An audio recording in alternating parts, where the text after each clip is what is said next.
electric boogaloo.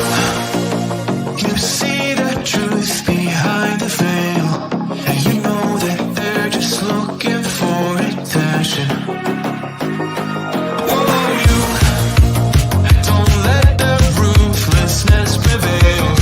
Oh, it's time to light your fire for ascension. Like a phoenix, you burst in a fire burn. A thirst and desire, you transform right up in a flash. You spread your wings to rise from the ashes. Phoenix, you burst in a fire burn. A thirst and desire, you transform right up in a flash. You spread your wings to rise from the ashes.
Shine bright up all night, we're never slowing down. Fall in love, drunk mistakes, we're bound to hit the ground. Gotta keep this feeling, keep on breathing, even if we're slipping away. So I close my eyes and lose myself now. Do it like it's only today. We got a party for a lifetime. No, we ain't stopping for the sunrise. No, we don't care about the bad nights. And for a second I can feel like this. Make me feel like this.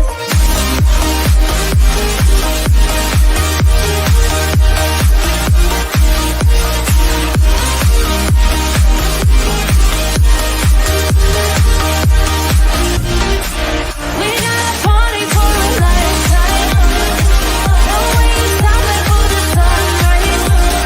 No, we don't care about the bad nights. And for a second I can feel like this. Make me feel like this. Young blood made of gold, a mind you can't control. Running wild, can't come down. My head is in the clouds. Gotta keep this feeling, keep on breathing, even if we're slipping away. So I close my eyes and lose myself now. Do it like it's only today. We got a party for a lifetime. No, we ain't stopping for the sunrise. No, we don't care about the bad nights. And for a second I can feel like this. Make me feel like this.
Hello, everyone. Thank you so much for joining me. I appreciate it. Today is May 10th, 2024. It is 8:17 p.m. on the East Coast of the United States. Appreciate you all for being here. Thank you so much for your time, really. Today, we are going to be speaking about Michael, affectionately known as Monkey, Joseph Vaughn, who is out of Fruitland, Idaho. We have covered this case from nearly the beginning. And Michael is a 5-year old, a 6-year-old boy that went missing out of Fruitland, Idaho. Um, he was playing in his neighborhood and he was abducted. He is unfortunately, of one of the rare cases of a stranger or a non familiar abduction. And there hasn't been a lot of creators really putting anything out on Michael recently. That's because, and there hasn't been anything, but I want to keep his name out here because we have 4 suspects that we know their names. We have spoken to one of them that has been on this channel, Stacy Wondra. He is incarcerated again right now, and we're going to go over some of his interview. But the suspects are Sarah Wondra, Stacy Wondra, Brandon Shirtliff from Kuna, Idaho, and Adrian Lucien from Toledo, Ohio. But he kind of goes all over the place. He'll go to California, he'll be in DC a while, and he just kind of travels all throughout. Police Chief J.D. Huff named these 4 as suspects. Michael Vaughn is the wife still locked up? Yes. Yep, still locked up. Um, so what was I going to say? I forgot what I was going to say. Yeah, Police Chief J.D. Huff, a couple years ago now, they got a tip from someone that was inside the home and that Michael Joseph Vaughn had been buried in the backyard.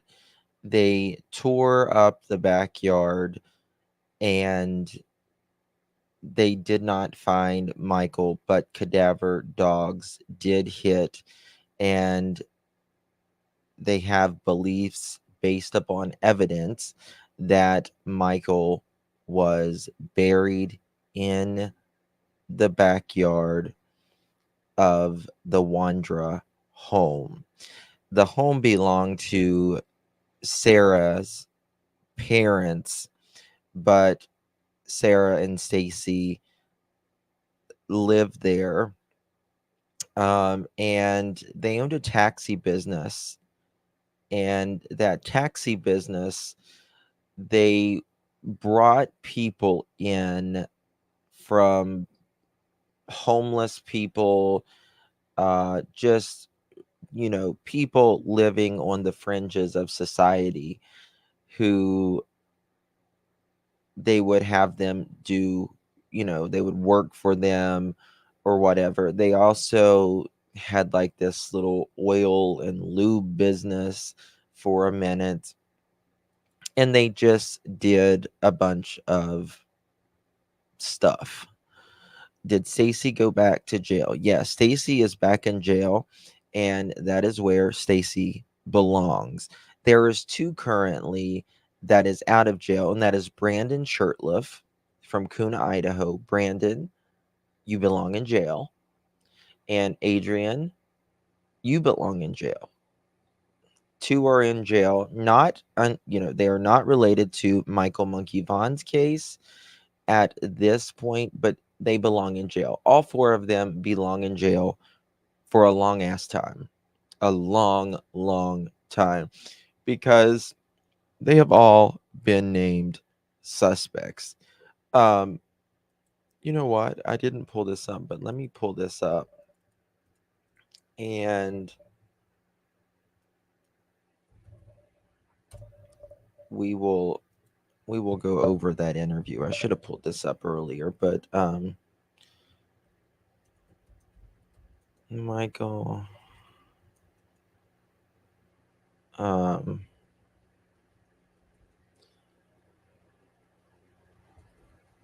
bear with me, y'all. This is a case that I am extraordinarily passionate about. I know Brandy. I speak with her often, and she's just the sweetest person you could ever meet. Um,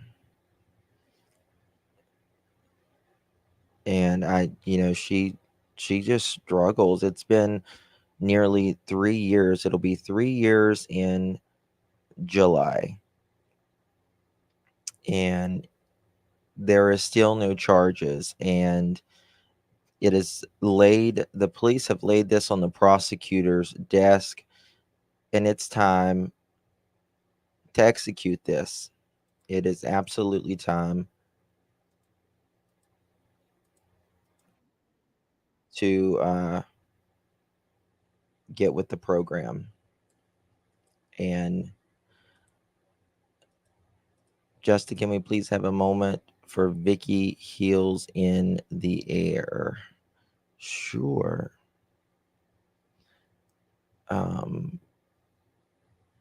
Sure, absolutely. Let me find my button here.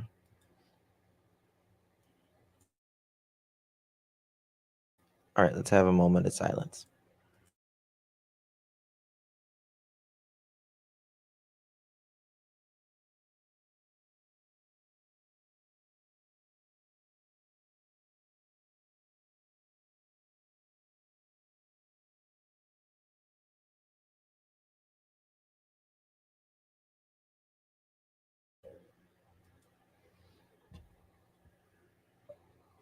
All right, thank you so much. Brandon had court yesterday. I did not know that. I see you. You know the outcomings of that? Of course, Princess.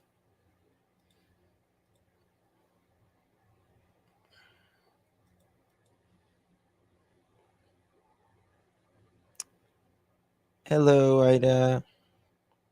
Good to see you. Good to see you. So we're going to be talking about the Michael Monkey Vaughn case. And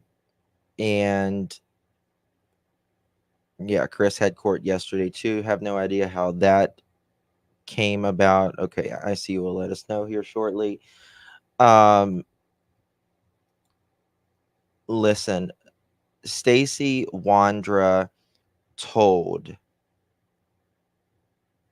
what happened, or at least that he was in jail at the time. And he had told them that Michael's remains were in the backyard. Now he says, oh, he was pressured and he did this and he did that. He was not pressured to do anything, to say anything. He's full of it. He is a lying psychopath. Hey, Brandy, good to see you, sweetheart. Thank you for being here. All right, here we go. To our media partners, thanks for being here. And thank you for the continued coverage of the Michael Vaughn case. I also wanted to begin by just giving my sincere thanks to all the law enforcement agencies, local businesses, and members of the public who helped us over the course of the last year and a half of this intense investigation. More recently, during the last 3 weeks, we could not have completed the work necessary without the selfless help of others. The community support has been absolutely incredible. As you know, from the time Michael went missing, this has been an all hands on deck investigation, and it remains very active and an ongoing. It's hard to see, but Chris McDonough from the interview room is behind JD Huff here. And these are a lot of the main people that has been investigation. On this case. You can't take one of our most precious citizens from us and ever expect us to stop. I swear I want to get that quote like tattooed on my body. That makes me want to cry every time I hear JD Huff say that. You can't take one of our most precious citizens away from us and expect us to stop.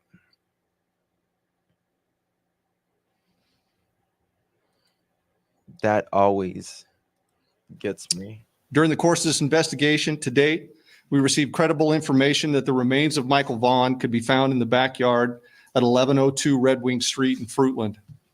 Oh, Brandy will say Brandy Neal. Sorry.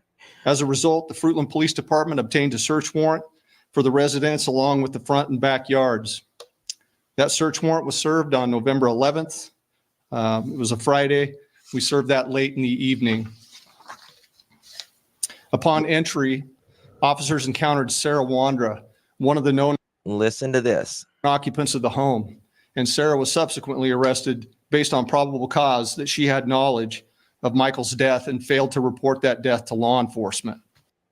You know what Sarah said as soon as they walked in there? They didn't even have to ask her anything. It was, oh my God, the Lord told me that Stacy did it, and he's in the backyard and this and this and that. The Lord told her.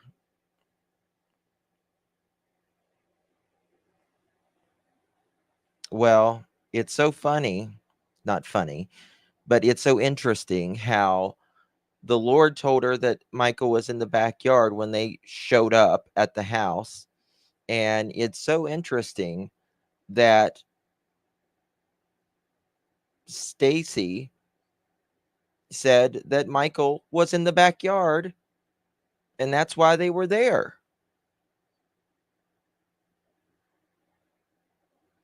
Boy, that's interesting, isn't it?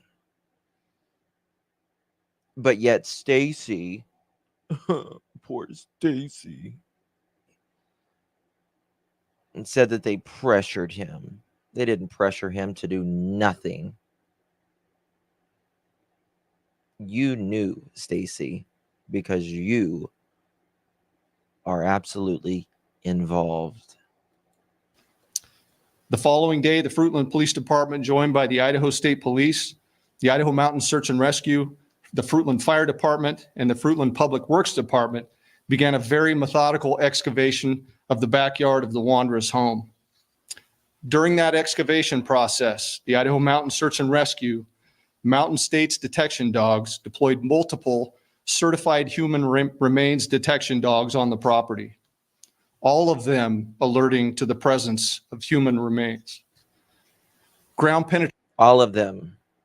All, A-L-L, all of the dogs hit that there was human remains. Now, Michael was obviously moved from that location.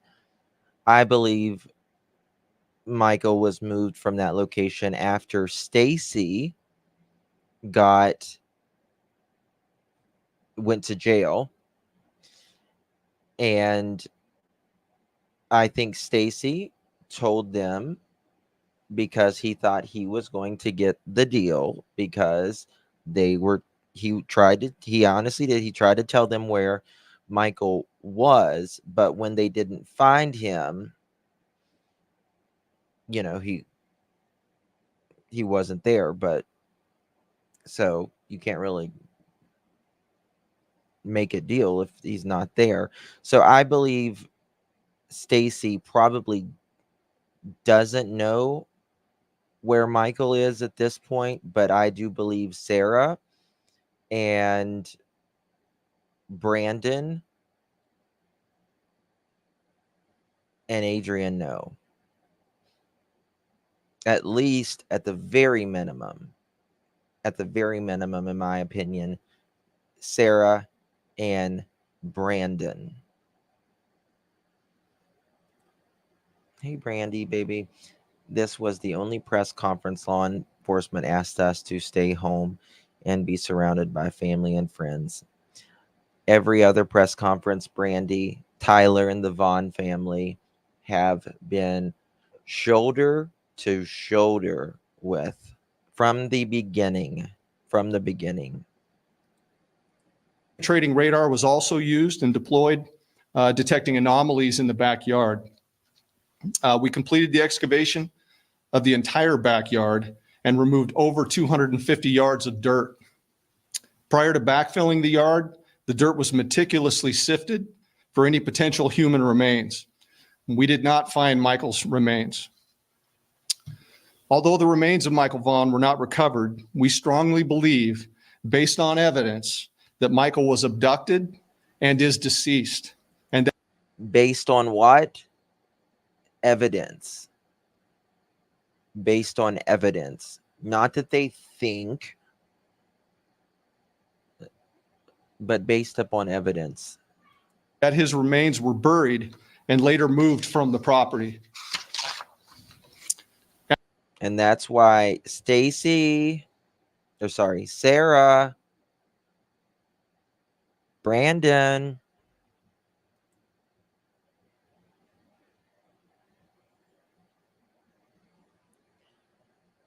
tell where Michael is. Get this off of your soul. Give the family their son back.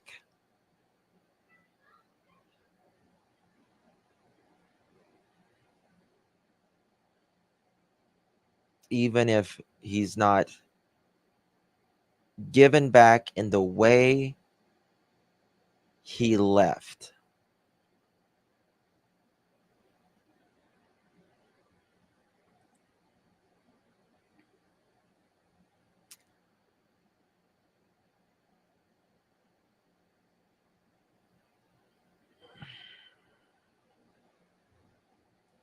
On July 27, 2021. Give him back. Make it as right with God as you possibly can. They need their son back.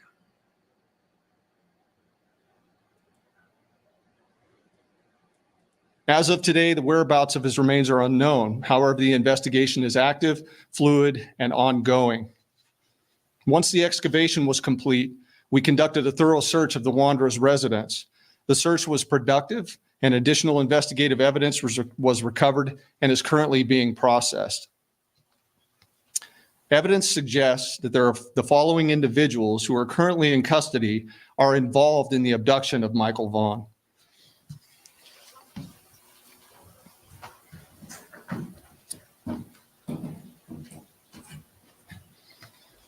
This is Sarah Wondra, 35 years old.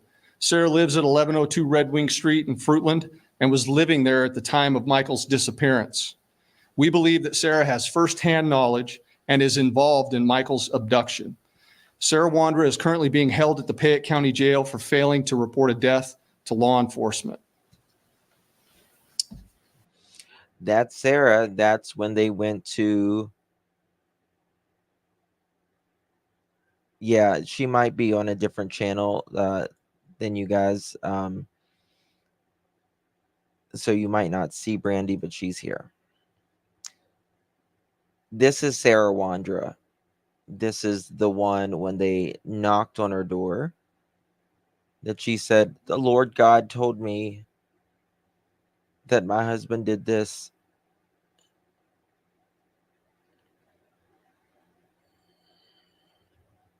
She is evil. She's evil. And in my opinion, she is the one that led these three men to do this. She is an evil witch mastermind that manipulated their, I mean, they're absolutely responsible for their choices and they're absolutely responsible for what they have done. But she is the one that is the most manipulating, cunning, satanic witch of a human being, most deceiving human being you could ever imagine.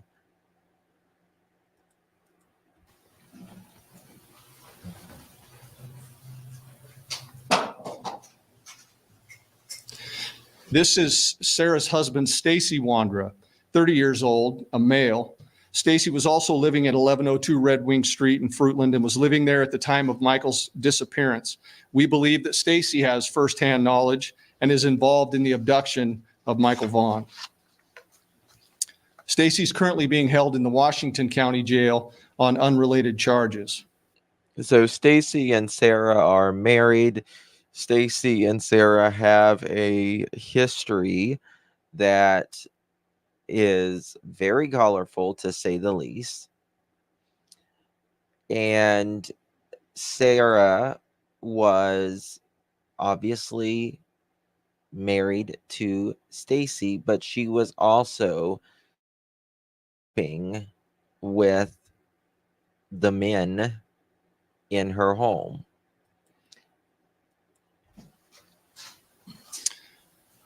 Now, the next individuals I'm going to introduce you to, let's go at the bottom there.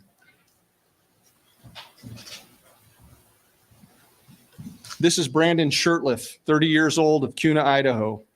Brandon was living with Sarah and Stacy Wondra at 1102 Red Wing Street at the time of Michael's disappearance. And we believe Brandon, you have knowledge. You have a lot of knowledge, Brandon, don't you? Don't you, Brandon?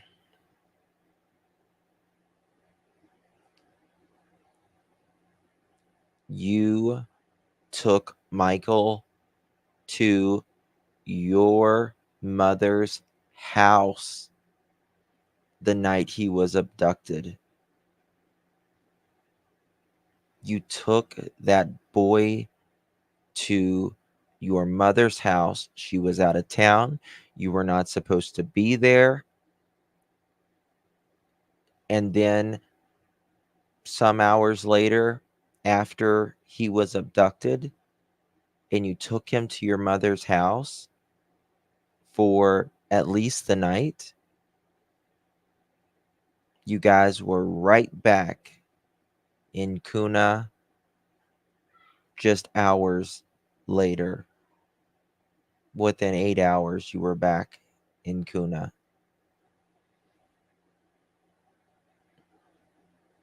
Brandon knows. Brandon absolutely knows where Michael is.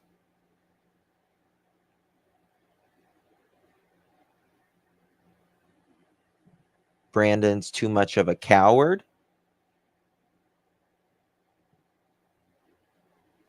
to answer the phone.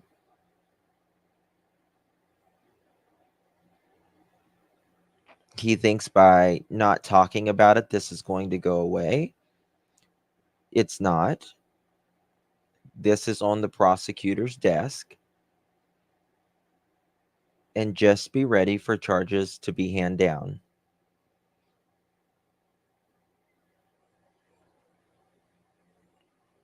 Mommy cannot save you from this one, Brandon.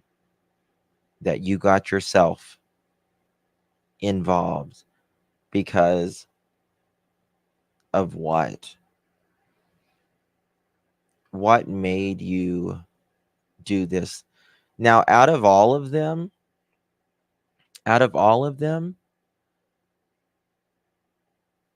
Brandon probably had the most normal childhood.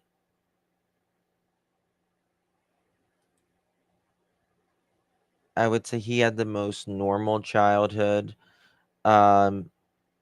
Adrian Lucien, he comes from a good family as well.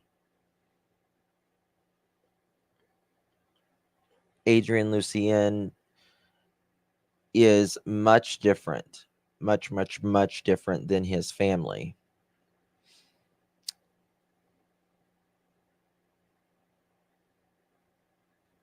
Much different. But Brandon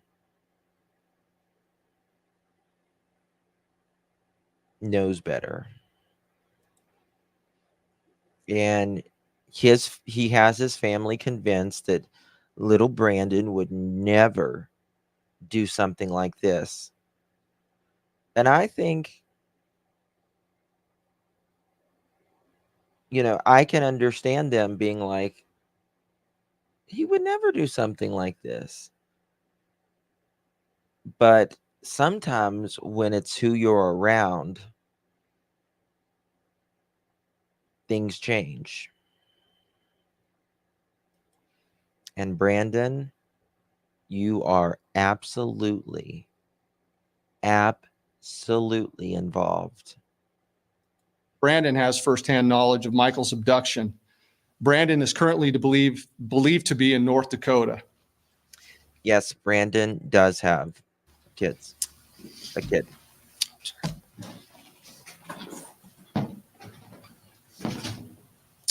Adrian Lucien, 32-year-old male out of Toledo, Ohio. Adrian was staying with Sarah and Stacy Wondra at 1102 Red Wing Street at the time of Michael's disappearance. And we believe that Adrian has firsthand knowledge of Michael's abduction.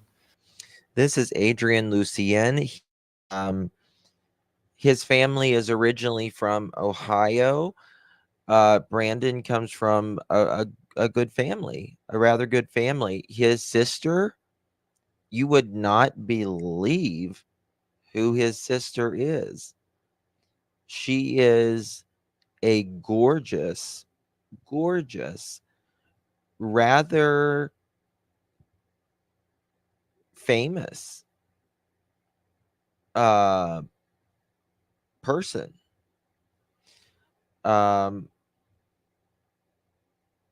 And she lives a completely different lifestyle than her brother. He is more of a vagabond, just surfing wherever he can go. The last time I checked, Adrian was in DC at a facility. It's kind of like a halfway house, living there.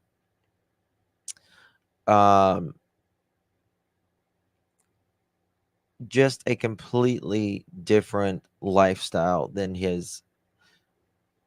the rest of his family lives. I believe Adrian's mother died a few years back. Adrian's currently believed to be in Toledo, but floats between Ohio and California. I strongly encourage Shurtleff and Lucien to contact the Fruitland Police Department detectives as the window of time for talking and cooperation is coming to a close. This remains an active and ongoing investigation, with conversations taking place with the Payette County Prosecutor's Office about Michael's case and those individuals involved. We also believe that there are others associated with the Wondras, Shurtleff, and Lucien who may have knowledge of Michael's abduction, and I would strongly encourage them to come forward and speak with my detectives.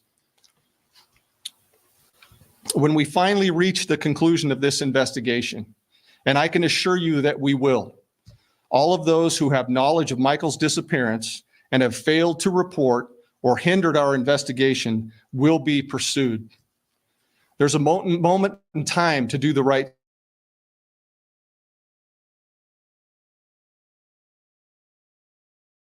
Okay, my StreamYard was screwing up. I apologize.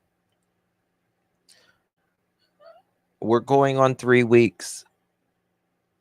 And listen, the day is coming.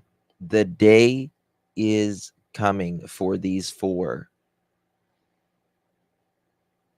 And when the trials start, I'll be right there in Idaho with Brandy. This mother has stayed entirely strong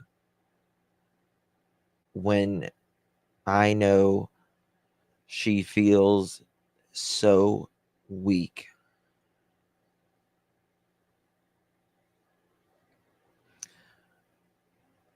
She's got other kids. Brandy does. She's got a family. And she still works and has worked the entire 3 years to provide for her family. She hasn't asked for a red cent from anyone. She just wants her son home.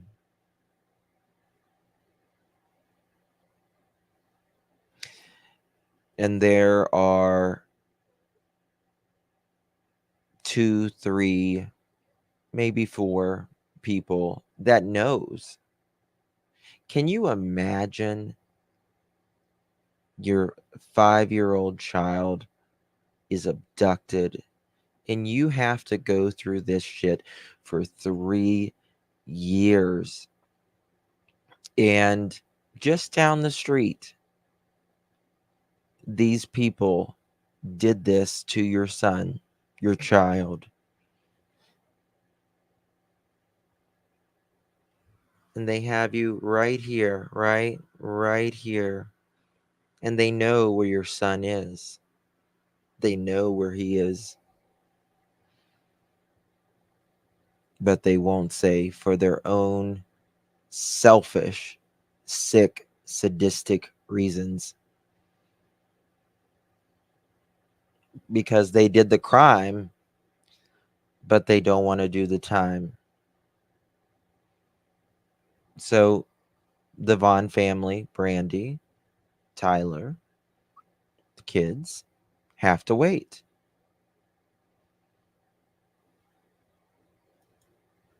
It's not going to pay off well for the 4 in the end. They would have just admitted it. It would have been a lot easier on them and the Vaughn family.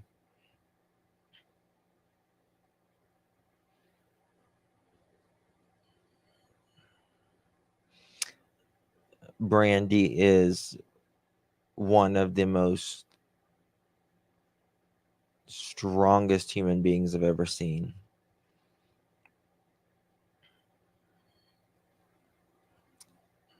I don't know how she does it. I really don't. You know, I always think about the sleepless night. She still sleeps on the couch waiting for her son to come home.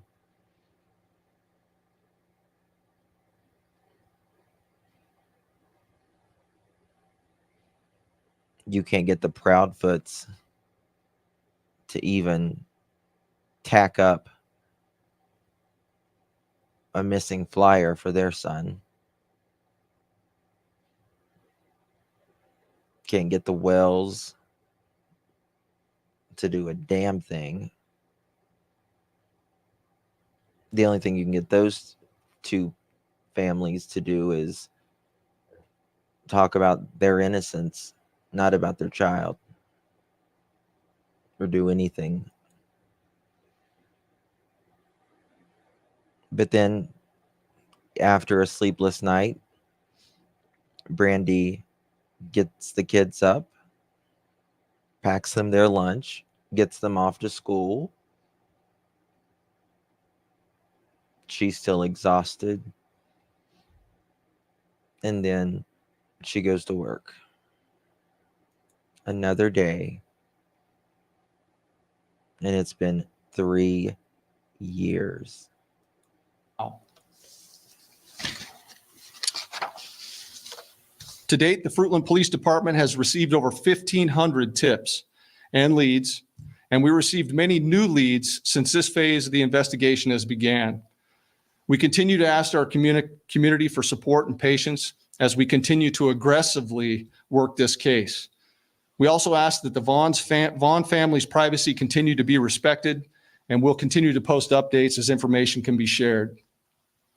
Tips can be sent to findmichael@fruitland.org or to Crime Stoppers at 343cops.com or the Fruitland Police Department at 208-452-3110. Tipsters can remain anonymous. So before I open it up for questions, I just want to make it clear that this is a very active and ongoing investigation. It's super important that we maintain the integrity of this investigation. So I'd ask you that you'd please tailor your questions accordingly. With that, I'll stand for a few questions. Alex? Yes. Summer Wells went missing June 15th, 2021. Michael Joseph Vaughn went missing July 27th, 2021. Little over a month apart.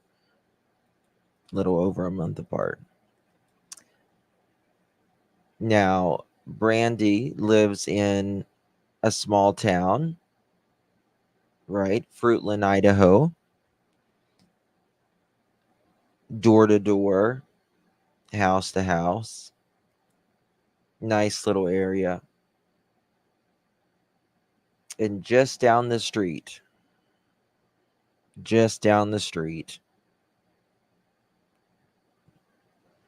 is where the monsters lived. Michael was just doing what Michael did, being a kid, wanting to play. That's it.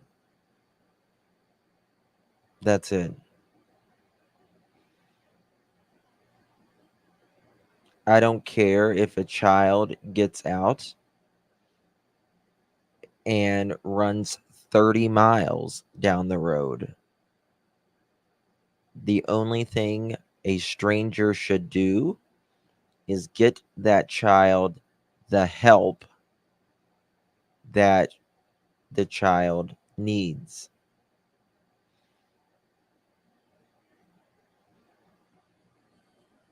But there was 3 in the car.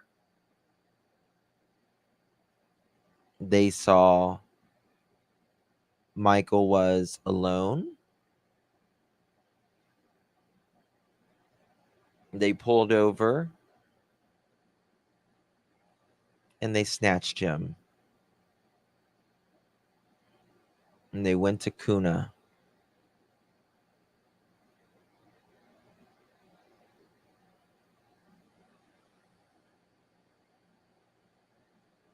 They went to Brandon's mother's home.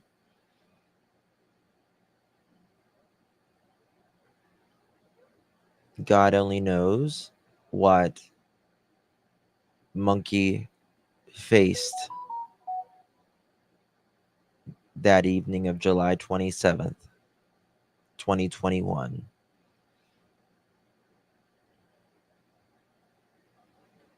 I'll be honest, I can't really think too deeply into it. It's too much.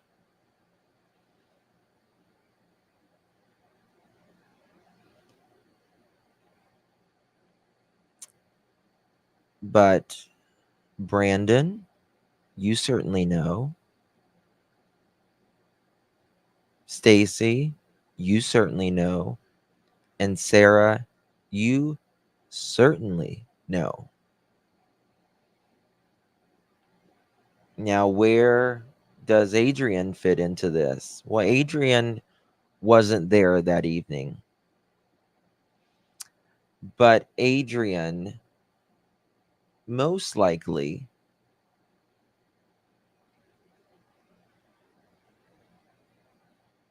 helped Sarah bury Michael's remains in the Wondra's backyard.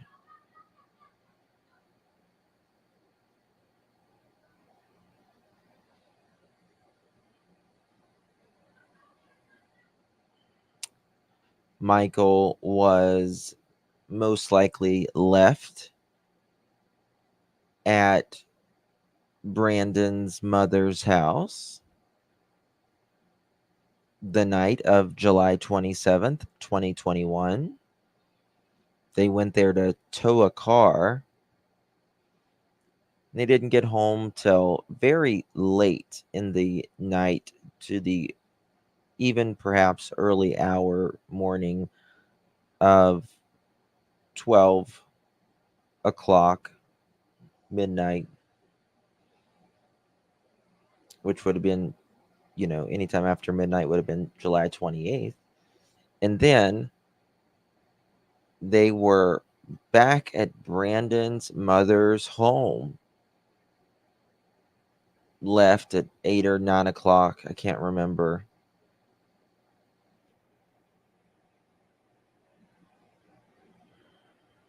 The next morning, while everyone in that area was looking for Michael Joseph Vaughn,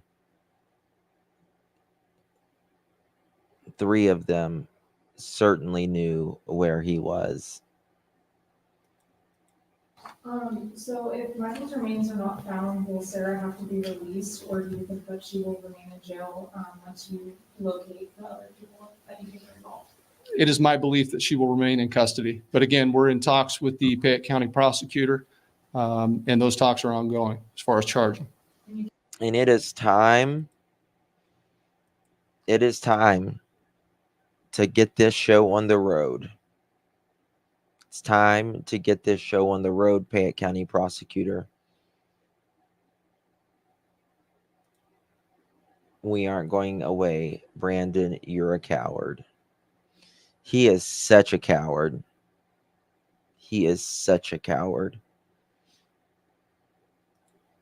God has got Brandy and family in his hands.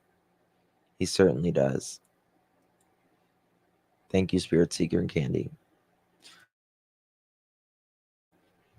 Now,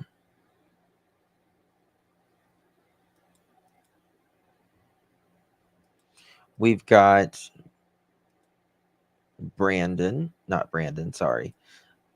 Stacy, who came on my program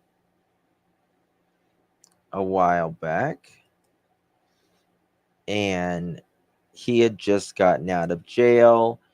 He did a little social media tour that he thought that people was going to pay him for interviews and all of this bullshit. And let me tell you something. He is the epitome of a sloth. Not even the sloth of an animal. That's too kind. I like sloths, animals, right? But he is the epitome of a blob fish. Thank you, Country Girl Ann. Thank you so much, my dear. Appreciate you. And so he comes on my channel and he says you know, he comes on my channel, and then he's asking. He sent me an invoice, a Cash App invoice for the fucking interview. And let me tell you something. I'm not paying you for an interview. Period. Period. I did buy him a meal. I did do that from Johnny something or something like that. It's like a barbecue place or some shit. But you're the suspect here. You should be wanting to clear the air, clear your name.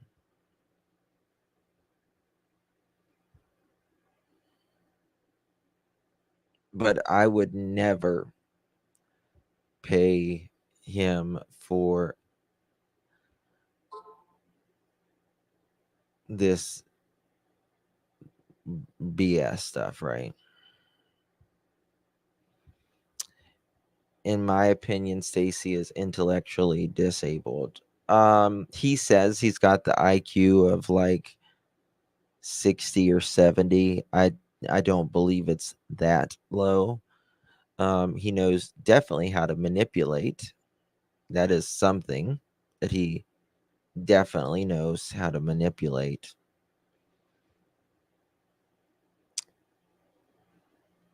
Now, he was married to Sarah. I don't know if he still is married or whatever.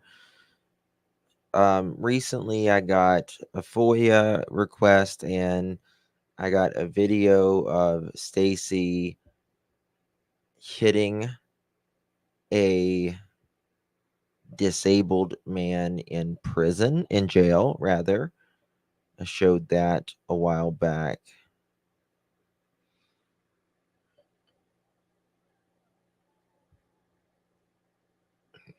Yes, he believes up the. Yeah, yeah, he does. So thank you for coming on. This is, I know, been a topic of your life for sure since, July 2021. Mhm. And, you've, I've saw some interviews that you've done on the news locally there. And you say you want to, be honest and clear your name. And that's great. I appreciate your time. What tell me a little bit about who Stacy is. Where did you grow up? How did you grow up? Where did all of the above? Tell me a little bit first about that. Briefly, I was born in Merced, California. Oh, Um, okay. yeah, my biological parents are deceased. My mom died in May 2003. My Hmm. dad died before I was born of a drug overdose. Same with my mom. Um, I grew up. I was adopted, or my mom got guardianship of me. I guess adoption and guardianship are two different things. Can't really explain the two. I'm not sure how to, but I know that I was adopted, or had guardianship. My mom got guardianship of me that I have now. So I'm in constant communication with her every day. She supports me, the best way she can. Mentally. I see you. Did we know Brandon's court? Did anything happen in it yesterday? I hope his milk is warm in jail. Oh, I bet you it is. Emotionally. And this is your bio mother? No, biological mom died. This is my Okay. adopted mom. Okay. Okay. And when did she adopt you? Like what I age? was 13 months old, I believe. Okay. Okay. So she's your mother. Mhm. Correct. Right. She's all I've known my whole life. Right. Yes. Okay. And you was adopted. Okay. Mhm. Was your mom and were they related of any sort, or was this just a different adoption? Okay. Um do you know anything about like your real mom or anything? I know she was a very hardcore drug addict. She was homeless a lot. You Yeah. know, Yeah. Had different Okay. kids with different different dudes. Yeah. You ever thought about doing one of those, what is it, like 23andMe's or family? You might have a lot of siblings out there you not know. Well, I know who my siblings are, but I don't Yeah. know much. I don't really talk. I don't talk to them at all. Right. Right. And how did you end up in Idaho? Sarah, Oh, okay. my Okay. wife that I got married to, Okay. And so when did you meet Sarah? November of 2017. Okay, November 2017. Um, did you meet her online? Live links. It was a chat line. Live links? Okay. Is that still around? Oh yeah. Is it? Okay. I've never heard of it, so I don't know. Is it like a dating or just a social? Well, it's a dating. It's mainly for people go to hook up or find Right. Okay. And relationships or looking for love or whatever. gotcha. Now is Stacy is always he's always trying to make money. Like he's always trying to find a way to make money. He's very ambitious. Um and he will do anything for a dollar. Is Sarah from Idaho? We grew up in Portland. She grew up in Portland. Okay, so her Mhm. family is in Portland. Oh, He's gotta buy the milks and the snuff. her family. She only some of her family is in Oregon, but that's her adoptive side of the family. And then her adopted mom and dad, lived in Fruitland, Idaho.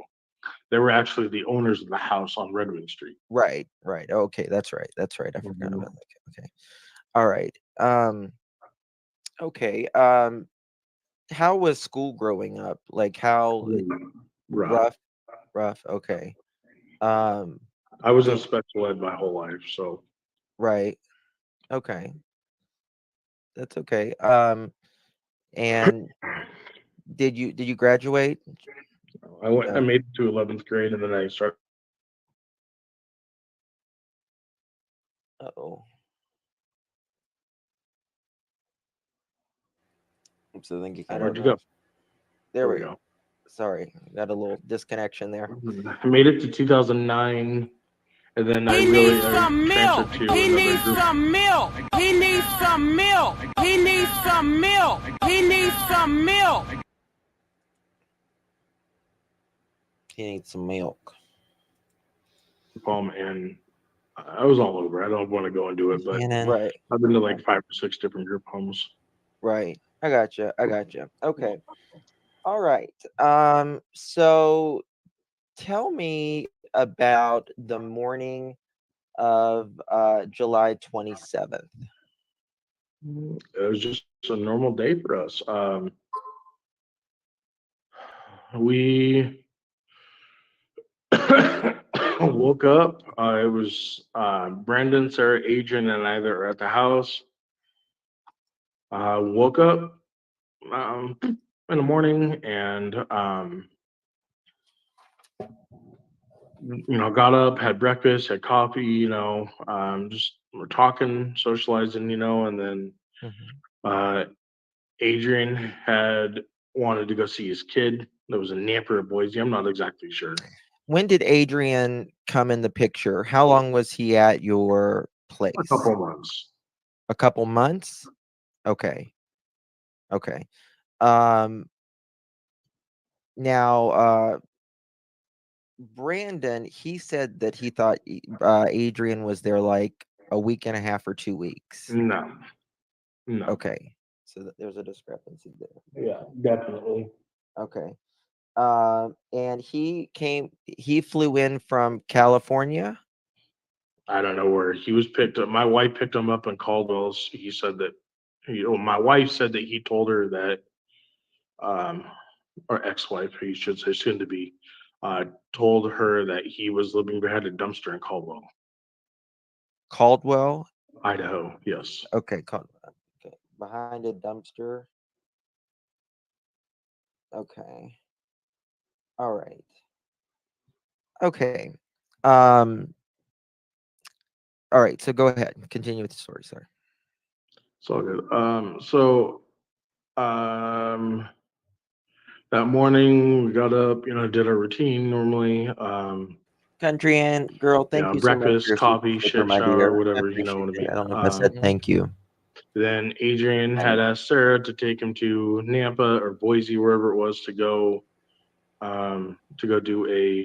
see his kid. And that now, if you listen to Brandon did an interview with JLR. It's the infamous hot tub Coors Light interview while he is in South Dakota winter. He's sitting in a hot tub with his biological father. Um, they are completely different. They are completely different about what happened that day. He has zero emotion describing this. If I were wrongly accused of an abduction of a beautiful small child, you would at least have a sense of urgency in your voice. Absolutely.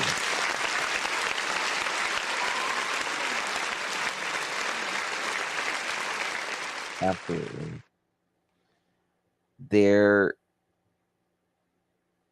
is three cases that that really affect me, and one is Michael Vaughn, Summer Wells, and Quentin Simon. Those are the three that has affected. Thank you so much, Summer's Army. Thank you, my love. Appreciate it. If anyone has information about a crime that has been committed, you can call Crime Stoppers. You can always remain anonymous at 1-800-222-TIPS. Your information will be taken in strictest confidence. Absolutely. was about 11 o'clock. They left. I Mhm. got a phone call from Sarah. No, that So, was probably 10:30, 10 o'clock, 10:30. They left. I so got a phone call from Sarah. sorry. So Adrian has a kid in I Idaho. think he has a couple, but A yeah, couple. Okay. Okay. I need to turn this damn phone down. Go ahead. it's okay. Sounds All like right. you're on. Well, I gave Josh the link and I said, let me get what I need out from him first, right? And then after I get my answers, then we can hammer home a little pressure. Scout or meet me. No, I'm not, I promise.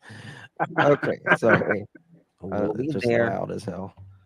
It's All right, okay. go. So um, Sarah took Brandon and Adrian. They all went together. I stayed home. I didn't really wasn't too fond of Adrian, just for the record. Like I wasn't keen on him. Mm-hmm. And I told Sarah that when she approached me and asked if she could we could help him out with a place to live. And I'll go into that in a little bit. But Now, out of the other two, Brandon and Adrian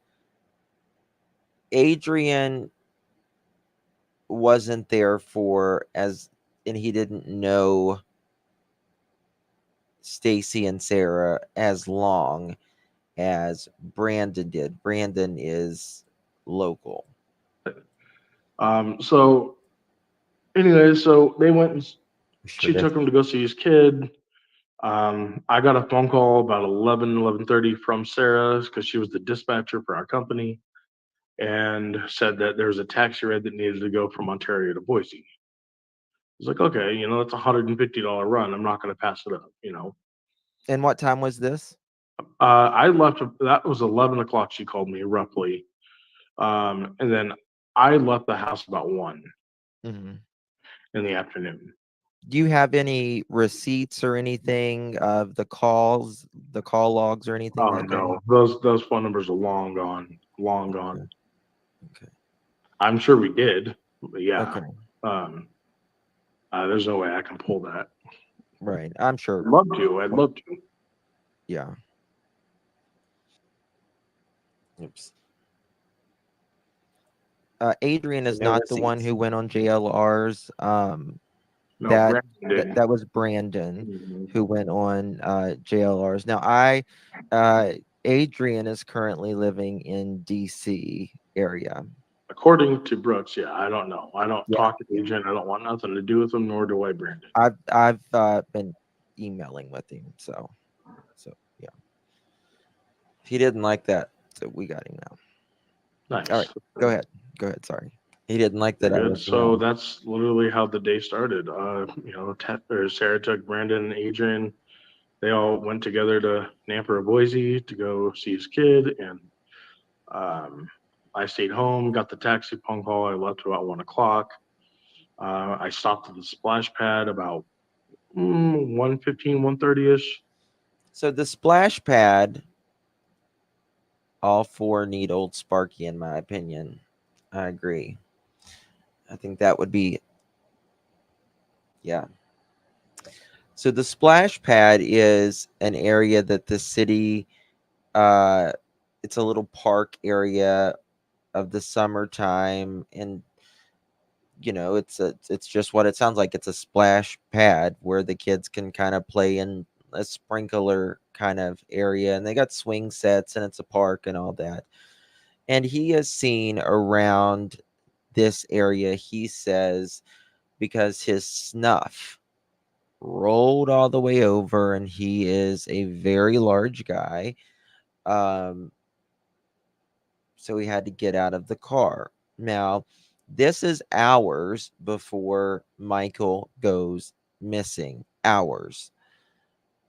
But it just makes you wonder, was he scouting out for people, for children at this time? Don't know, but it makes you wonder. Okay. I don't know. It was in between 1:10, 1:15, 1:30 ish. I don't know exactly. It's so long ago, but um, Nope, he didn't. Now, why did stopped you stop at before. the splash pad? So I went to. I'm a Big Dipper. Mhm. Thank you for showing us your encrusted lip there. Um, no, Michael was not hit by a car or anything. He was abducted. He was placed in their vehicle, driven to Kuna,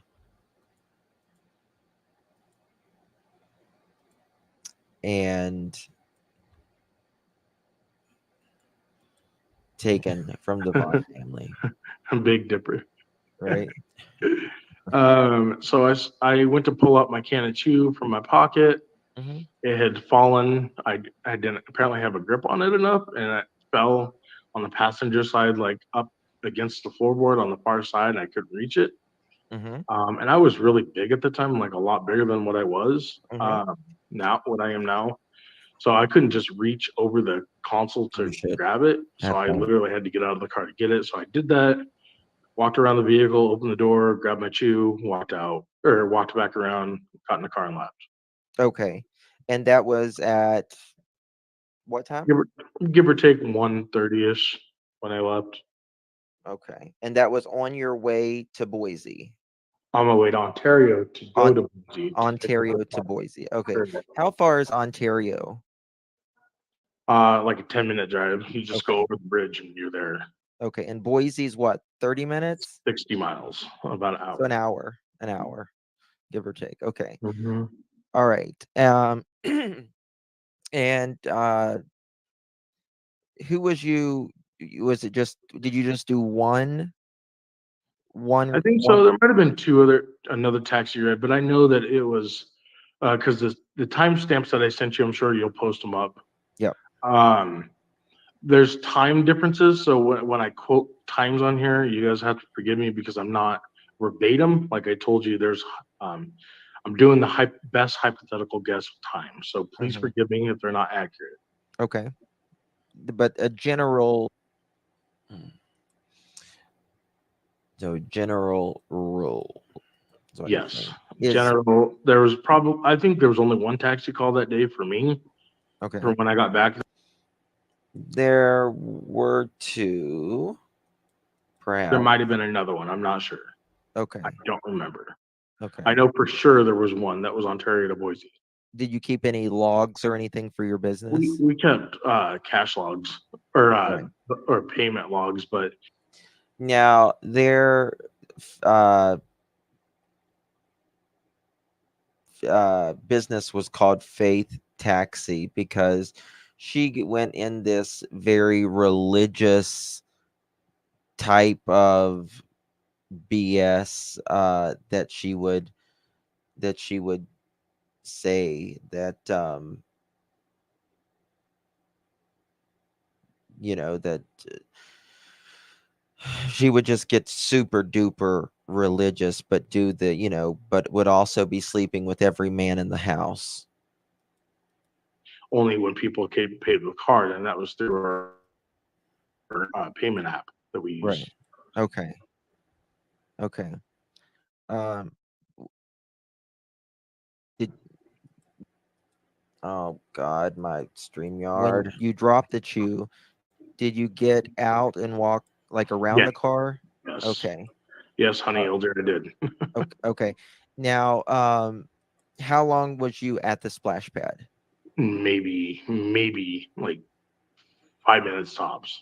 5 minutes stops. Okay. Yeah. Okay. The police actually showed me a timestamp at 1:30 of me being at the splash pad. So Okay. that's why I'm So saying 1:30. I was there for sure okay. So they have you there. All right. on video. Yeah, And they have you solely going around the correct. car, And getting back grabbing that into it. snuff, and then getting back in No, your car. correct. Okay. Was there anyone around the splash I pad think at there the was time? people. Sarah and Stacy are still in jail. Yeah, doesn't take that long. Sarah and Stacy are still in jail. They are in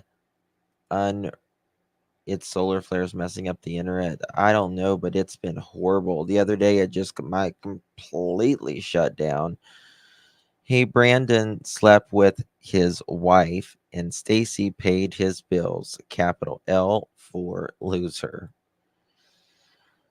Yep.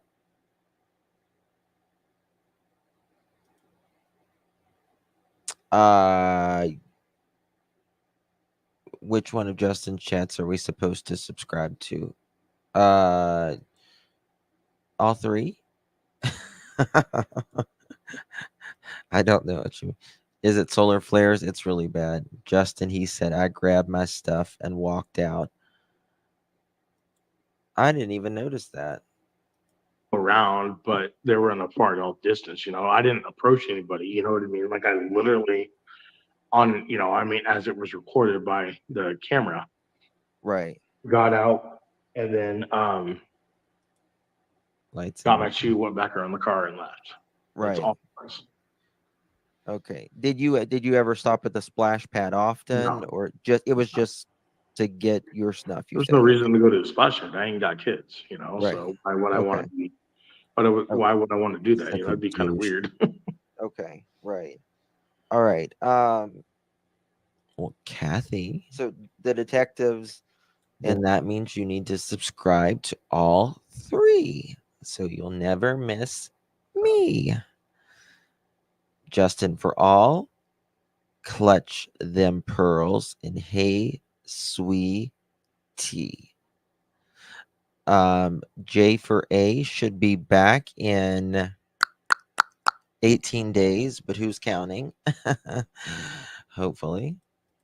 And the authorities, they have you on camera or a Correct. photo of some Correct. sort. Okay. And is there surveillance? Yeah. There obviously There's is neighborhood watch. somewhere. Yeah.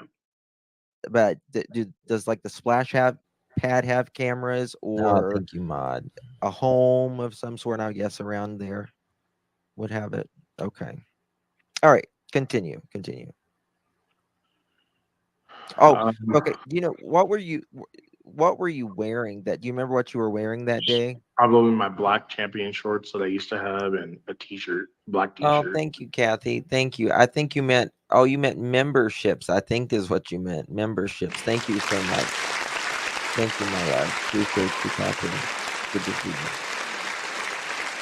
Thank you for your support. I appreciate you so much. Thank you, my dear. Okay. That's what I usually wore. I was the most comfortable in. Right. Okay. Gotcha. Okay. All right. So you're on your way to the tent, not Boise, but the other one. What's the Ontario. Ontario?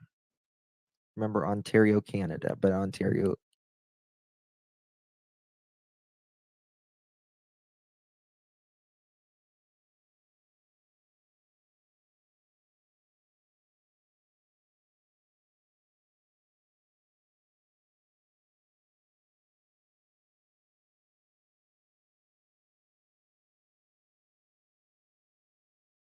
That was my first mute of this evening, so I apologize. Um, where was I?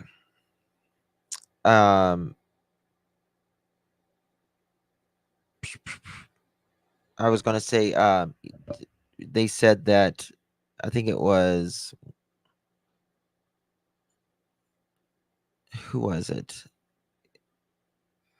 Grace. She said, my chat isn't moving. If your chat is not moving, exit out of your chat and then come back in, and it should start again. And if it doesn't, then exit out and try it again. But if you're on your phone, make sure your YouTube app is updated to the very latest. It's been happening to me. It stopped for a while after I did the last update. It quit doing that. I don't know if there's a new update needed or whatever, but muted bloopers number uno. Ontario. Because I'm a blonde. I know I'm not a dumb blonde because I know I'm not dumb and I know I'm not blonde. Okay. Oregon. Okay. Ontario, Oregon. Yeah, because you're right there on the border. That's right. Mhm. Okay. Go ahead. So went and picked up the client, went to the Boise airport, dropped him off. I think I hung out with Labor Dave, if I'm not mistaken. I went and visited him at his house. Who's Labor Dave? He's a like a temporary employment person. Always had a bunch of odd jobs for people to do. Christian based. His Okay. his real name is David Fears. Piers with a P? Fear. F as an F. Okay. All right. And so he's some of your alibi at that point, Mhm. which Michael hadn't even went missing yet at this point. No. So, but still, I'm just saying. Okay. All right. So you how long do you hang out with David? Uh, I don't know, a few minutes, you know what I mean? It was a good chunk of probably 15, 20, 30 minutes tops. Okay. It Okay. wasn't very long. I I mean, didn't he even know had there stuff was he was solar doing flares too, you going know, on. so Do you talk to him often? I don't talk to him anymore. From what I heard, he's deceased. So I don't know Oh, if that's true no, or not. that's Labor Dave got the hell beat out of him. It was a big write up in the paper. It's hard to talk to someone like that for sure. All right, so you're there 30 minutes tops. Okay. So on leaving David, I came straight home or came back to the Fruitland area. Apparently, the timestamps, I didn't remember this, but I went to Ontario again to go. I stopped at A&W, Mm-hmm. or sorry, yeah, A&W, which is um, by Kiwanis Park or whatever in Ontario. Went there, got some food, I think, and That's interesting. He just mentioned that park that was there, Kiwani's Park. Hmm. I wonder if he was seen at that park. went back to Fruitland.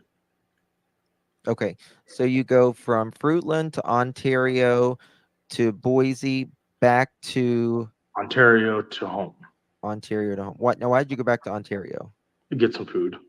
Okay, There's an A&W in Fruitland, but that was the I used to work at an A&W. I worked there for like a month. the direction I came back. It was It's on the it was way. yeah, it was on A&W on the way. It was an A&W Long John Silver's combo, and um, the park in Payette, Idaho, right by the yes, right there behind where A&W is, where you work. It's like right behind it, right beside of it. But A&W, we had this like conveyor belt that we would put the burgers on, and it would charbroil them. Like flames would come up from the bottom and the top. It was really good. I hate root beer. I hate root beer. It's one of the worst things I can think of. I literally hate root beer. Can't take it. But it was you could see it from the interstate, and it was completely packed, and I didn't feel like going inside. From what I Okay. remember. All right. Um, where is Sarah, At home, Adrian, and everyone at this time? Sarah or Adrian, according to timestamps again, according to what Brooks showed on the photo, again timing can be off. So apparently, what the timestamp it was for Aw. something when they took that photo. Oh, Robin, that reminds me. I forgot we used to give these frozen glass mugs. They were so cold. I forgot about that. I forgot about that. Aw. A&W or the Applebee's. Hmm. So I was uh all I know is they were home when I got home. Yeah. It looked like one of those, almost like a pizza oven, but it was flame broiled. One of those. So Okay. Okay. So they were, and earlier that day, Adrian didn't come back for that night. Just for the record, he stayed over in Namper. so Adrian did not come back the night Correct. Michael went missing. Correct. Okay. Okay. Okay. Now, on July 27th, uh, now this is Brandon's account. Brandon says he spends the night. Yeah. He Okay. stayed the night a lot at our house. Okay. All right. All right. So you come back after you get your A&W and your ride. You did one, maybe Mhm. two rides. Correct. Which I think Uh, is probably the other reason I went to Ontario too. Just putting that out there. say that again. I think maybe the other reason I went to Ontario too wasn't just for food, but it was to go pick up that ride. Okay. So there. Okay, another ride. Okay. Um, why did you guys always have a bunch of people in your house? Just There curious. wasn't a bunch of people in the house. People make that excessive. They're literally, we had people come in sometimes who were just friends of friends or friends of ours, or, I think one point in time we let Brandon bring his buddy over and his buddy's friend, but there wasn't an excessive amount of traffic like people make it. Okay. Bullshit. We didn't allow that in our house. We did have a heart. We did help people with a place to stay once in a while Mhm. who Didn't were have a trying to get heart. on their feet, because that's what, as Christian believers, we, try to help people who are in need. You did not have a heart. You had a hoe in the house, is what it was. You know, Forgive me, but that's so exactly that's what what it we did. was. Right. But there wasn't a huge amount of traffic like people say there was. No. I wasn't sure if it was like cheaper labor, or something like that. I mean, No, you're staying at our house, can you help out cheap, or no. whatever, and help you get you on your feet or something like that. Okay. All right. So you come back home Hmm. and Brandon and what Sarah are on the couch. and who's on the couch? Brandon and Sarah. Brandon and Sarah are on the couch together. No, not together. They were on different couches, but they were Okay. both on their phones when I walked in.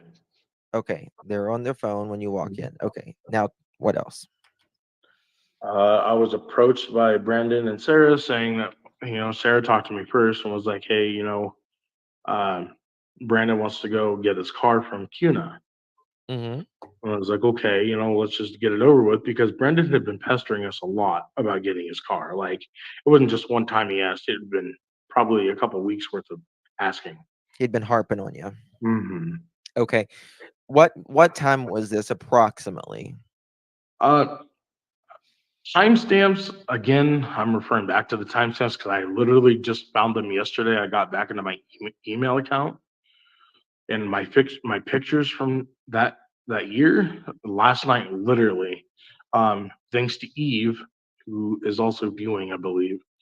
Um, she helped me recover that. Mm-hmm. Um, so I was able to get into that, and that's how I got those photos that you'll pull up eventually, with the timestamp attached. Okay. So I'd say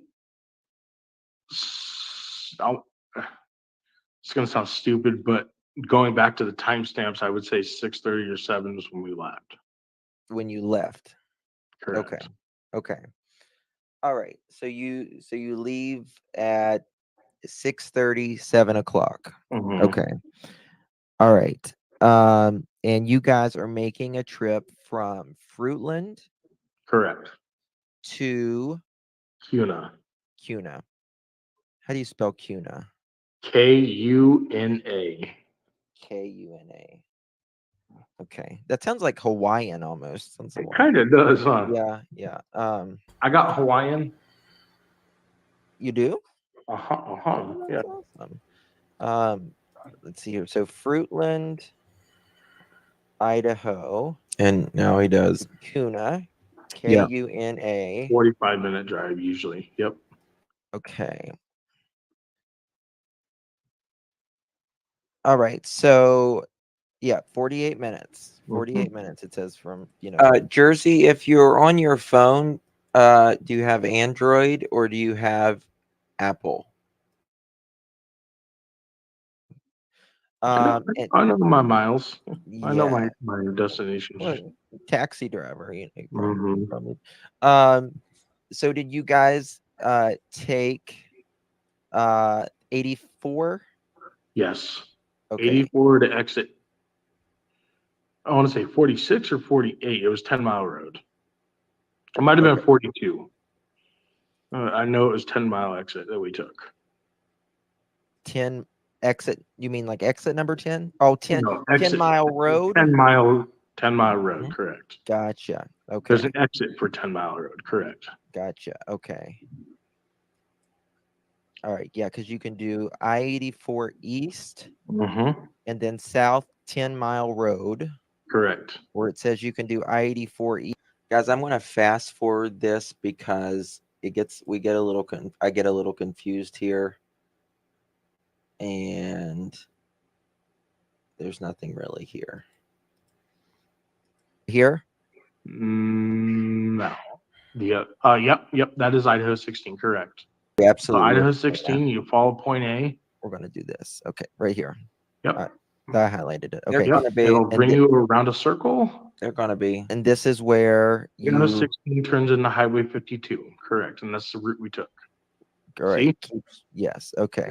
All right. What is the speed that's limit here? interesting to Do you know. know? Do you have an idea? I don't know. We went slower than this. Brandy says, by the way, that A&W off the highway coming into Fruitland is never, never busy. This is a few months back. I thought he is back in jail. He is back in jail. Speed limit because you don't go fast when you're towing a vehicle. I assume Right. like 50, 55. Okay. And what is there stores along this way? Is it No, rural? just a mountain. That's just a like a straight road that takes you all the way into Payette. Okay. It's a old highway. Okay. All right. And everyone, just curious, is everyone's phones on at this time? Yes. Everyone's phones is on, all that. Okay. All right. Thank you so much, Fat Girl. The penicillin, the right, that date means edit is progress. What do you mean? I don't I understand. I don't know what that means. Fat That Girl, I'm sorry. either. Thank you so The much. right of date. Oh, pull up that picture again, the screenshot that I Thank sent you, you. Bridget. We'll see what Okay. she's talking about. I had my notes. We learned a lot. Oh, okay. Okay. Um, Oh, the pencil icon. No, no, no, no, no. So that was literally screenshotted from Google Maps. I didn't, that was a picture that was tracking from when that timestamp was taken. There was no way for me to edit it. okay. Yeah. No, that's literally what pulled.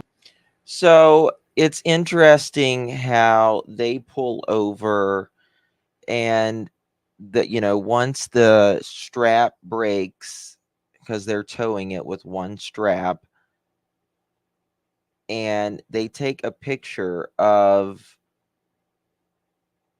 the car VIN number and all of that for parts. Sounds like to me like you're building your ass an alibi. Up on if I had a way to screen share right now, I would totally screen share my map so you could see everything on my side. I don't know if that's possible, but I could. Um, I wonder. No, there's no. but you know what you can do? You can screen record it How and do I? I maybe don't know how to do that either. okay. Okay. Oh, I like your new pick, Bex. It's cute. Cutesies. Okay. Have you showed authorities this? Oh yeah, they have it I'm all. sure. Okay. Yeah. Okay. And they have that. Mm-hmm. Okay. Okay. Well, all right. Now, what is this photo? This is 956 That's the as part. well. Yep, that's the part. The same part that's in the middle of that picture. That's the AC compressor part. Okay. Now, why are you taking these pictures at this time? It was something that I already had the hood open to reattach the strap because I had to connect the strap on the inside of the hood to go Adrian wants a and link. He says he's being set up. Um, yeah, I'll drop a link, but he's going to have to show his face. He'll have to show his face before he's coming up. Go ahead. so That was Adrian in chat, but he would not so come that's up. why I took that picture. Was because the hood was already Trust me. Trust me. They watch everything. Adrian watches everything. Brandon watches everything. If Brandon isn't watching this right now, he will be watching it in the morning. open, and I Brandon, I will be texting you a link. Don't wanted worry. to snap a picture anyways while I was there because it was nighttime, you know what I mean? And the next day I was planning on making some phone calls to find that part for. Okay. Okay. All right. Let's see here. Okay. All right. So I dropped a link. I don't think it's Adrian, but he'll have to show his face before he comes up. It's just that simple. What's wrong with half pint? All right. All right. Carry on with your story because it's not him. It's just a troll. Got a lot of those, huh? Yeah. A lot of them. Bunch of fake people. So from there we went home from Payette. We had the car behind us. Brandon was steering it Sarah and I were in the truck, pulled into the subdivision, and there was a bunch of people walking around. I told Sarah, I was like, hey, let's stop. Let's find out What what's going time is on. this? What time is this? Sometime after that timestamp. So, like, if you do the math, like 20 minutes after that last timestamp right there. So we're talking at 10, 15, 10, 20? Correct. Okay, so why the hell? He's on the side of the road, the strap breaks. Why the hell is he taking a photo of Brandon's Mercedes?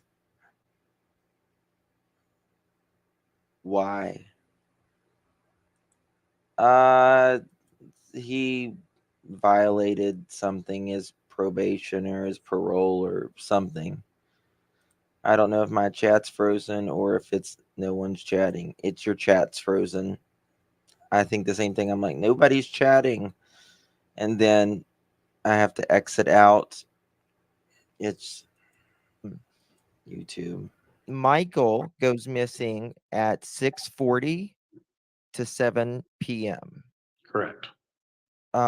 So we are looking at we'll say we'll do 7 o'clock, 8, 9, 10. We're looking at 3.5 hours. Michael Correct. had been missing. Okay. All right. Michael's missing. We're gonna say 3.5 to 4 hours. Okay. All right. So you're pulling up to Careful what? you're going to your house. Sibs. Correct. Okay, go ahead. What do you mean So by pulling that? into the neighborhood, I told Sarah to stop to find out what was going on. They at then point, police officer said that a little boy had gone missing. I don't We remember. were like, really? And they're like, what's his name? We asked what his name was. They said it was Michael Vaughn. And we're like, okay, we'll keep an eye out for him or whatever. So we got back. When they got back, there was a frantic search, and they were like, "Oh, we don't know what's going on," but yet they had already abducted him, taken him to Mike or to Brandon's mother's house, who was out of town, and he was left there overnight. Back to the house on Red Wing Street. And Sarah and I Brandon, apologize, guys. It's not Adrian. I've got Adrian's contact. It's not Adrian. So if it is Adrian, he can come up, but I assure you it's not Adrian. It was Adrian. Either come up, show your face. You don't have to show your face on camera up here, but you have to show it behind the scenes where I can see it. And if not, then nobody even mention it anymore. I don't please. think so. Be done with it. Hey, Level. Sorry, Stacy. it's all good. So we get back to the house and pull around Mallard Street, took a left on Mallard Street because Mallard Street.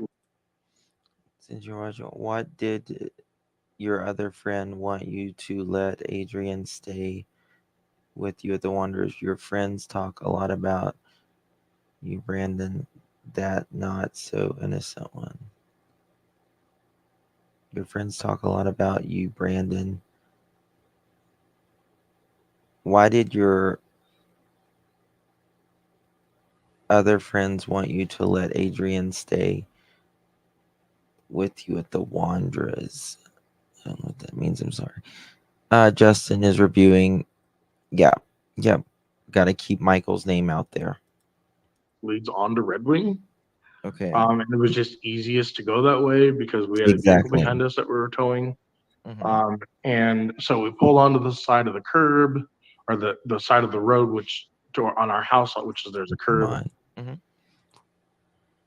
Hey, Josh. This is Josh from the lab. He's my buddy. What's up, Josh? How you doing? Good. How are you? Oh my God. Let me tell you something. Stacy got so mad at me after this. He's like, you didn't say you were bringing anybody up.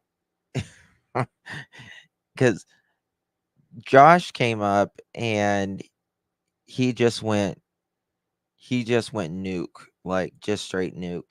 Nice to meet you. Nice to meet you, man. Nice to meet you. So, pull out of the house on Red Wing Street. There is literally, I mean, there's people walking around everywhere, of course. Mhm. Sarah and Brendan said they were going to go look for the kid or for Michael. I said, okay, well, I'm going to stay here because I got to get this car unlatched from being in the street because, you know, you can't legally have a car taking up the whole length of the street pretty much. Right. So went and So we tried to play like the good cop, bad um, cop kind of thing. did that. Well, they went looking for Michael. They came back probably, I don't know, midnight, 12:30, said they had no luck on finding him. Hmm. Um, Hold on, here we go. Back on that. So let me just wait a second. So you want to explain where you're at? You know, second. Let me just find it here Okay. of that day. Um, can I ask a question real quick? yeah. So we're gonna go live again tomorrow. How long are we planning on doing this one? He starts getting a comp. I can pull it up. I got so many screens pulled up. It's in. Okay. All right. Um, and this is from forget what news. I'm sorry, I don't got the source on me right now, but it says according to documents, police forced entry into Wandra's home around 9:30 p.m. Friday, where they found Sarah Wondra in the living room. She was detained and read a copy of a search warrant. Happy Brandy. Quote, when I got to the portion that read murder, she said, quote, did you just say murder multiple times? End quote. A Fruitland police officer wrote in the affidavit, she also said, quote, I have never murdered anyone, end quote. Officials said Sarah Wondra maintained that she, quote, definitely did not kill that boy, end quote. That's her quote, not mine. And said, quote, the most high God already told me who did it, end quote. She reportedly told. So let's just think about this a moment. Stacy is in jail. He thinks they he thinks he's going to get some type of deal by telling them that Michael is in the backyard. Well, they go dig up the backyard. Michael has been moved because Sarah and one of the two or both of the other guys living there, Brandon and Adrian, have already moved Michael. So anyway, when they go there, so Stacy tells them that he's in the backyard. They go there and they say, "Hey, you're under arrest." Um, Sarah or Stacy told us about Michael being in the backyard, and that's when she gets this vision. Oh my God, the Most High God just told me Michael is in the backyard. How convenient. Both just confessed. Told police, quote, oh wow, wow, the Most High God just told me that Stacy was the one who killed him and buried him in the backyard, end quote, the neighbor's house. When she asked She absolutely did, later Miss Tracy. to show police where the boy was buried, according to the affidavit, she told police of a spot near the entry of the residence and said Stacy had buried him in the backyard, quote, in the backyard of the shed, end quote. Police said at that point they began to digging a portion of the Wanderer's yard based upon information, quote, received from Stacy, who had not yet been arrested or charged by Monday afternoon. It wasn't clear when or why police had spoken with Stacy Wondra. Do you know why uh, she would say something like that? I'm appalled. I have no clue. She's literally like gone cuckoo. Um, I'm a very high believer in God, and I believe in. Look how uncomfortable he is. Yeah, she's done gone cuckoo. You're the one that said it first, you mother chicken. You're the one that told first. And then they come in and they say, we got a search warrant. We're searching everything. Oh wow, the Most High God just told me that this child is in the backyard and Stacy buried him next to a building. Oh wow, she's gone cuckoo, you dumbass. You said it first. God strongly, and God wouldn't tell a lie. You know what I mean? God is very, What's Josh's um, eyes? He's like, you know, he Well, died on the God cross. may not tell a lie, but humans will. Let me ask you this that's question true. really That's fast. Go ahead. I guess my question really is, a drink. what is it that you're trying to accomplish? I mean, you are a suspect in the case, whether Mhm. you know Yes. law enforcement has Yeah. said that. What is it like? So you're doing, not, I'm not saying you're doing rounds, but you're going on panels and stuff. Like, how is this going to help you? How is this going to help exonerate you? It's And it did not help him at all. This really, really hurt him. not going to help exonerate me, but what it's doing Did is not giving help him people at my all. side of the story, because there's a lot of stories being told, but nobody's going to believe one person over the other. Reality is I'm still a suspect. And when it gets cleared by law enforcement, then people have a different view. But I want to personally tell people my side of the story, because I feel that's what I'm destined to do. Because I feel there's a lot of bullshit talk, there's a lot of crap talk about each and every one of us. Mhm. I'm just honestly going out there because I know what happened that night. I know that I know the whereabouts where I was. I know the whereabouts where Sarah and Brandon were. I don't see that. That's why I'm doing this, because there's a lot of questions regarding this. Yeah, Right. but you don't have anything to offer as to where Michael is. I don't. You're right, because I don't.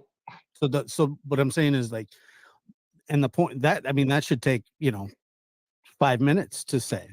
He has taken a polygraph. I did take a polygraph, and I was very well informed that I passed a polygraph by detectives, by the FBI, by my mom, who the detective Why do they all say they passed? Why do they well, just I mean, what told. else are they going to say? They failed I miserably. was also told that Sarah and Brandon did not. Have you told investigators anything that you haven't told the public? And if so, No. why? Still in Not jail. So your story that you're telling everybody is the exact same that you Exactly. have Exactly. told in the interrogations. Exactly. And to stop an interrogation, what you did, you said that Michael was in the yard. How does that, did that stop an interrogate? Did that actually stop it? I haven't been interrogated since. I haven't heard from law enforcement. I haven't talked to law enforcement. I haven't even heard a peep from And so, anybody. they dug up that entire yard, as we all saw. We watched. They dug up that entire yard underneath the house. They have evidence that he was there, right? When someone has been buried, there is evidence, right? There is decomp still in the dirt, DNA, that kind of thing. Michael was, if Sarah, Brandon, Adrian hadn't have moved him, they would have found him, and this would have been, we would be at trial right now. But they moved him, so we don't know where Michael is. Them do it Mhm. based on just you saying that he was buried in the yard to stop it. Correct. So you tricked law enforcement into doing that? I guess if you want to put it that way, yes. Well, I mean, that's against the law, right? I mean, do you think so? You very well, you could and probably should Yes, you can't lie to law Would be enforcement. charged with that. But let me, and I'm not here to like trip you up or hang you or be mean to you or anything. But how is it that you can trick dogs into hitting on human decomp? You can't do that. You can trick the police, but you're not tricking dogs. Look at his face. No, not at all. Look But at- And the I dogs personally- did hit, correct?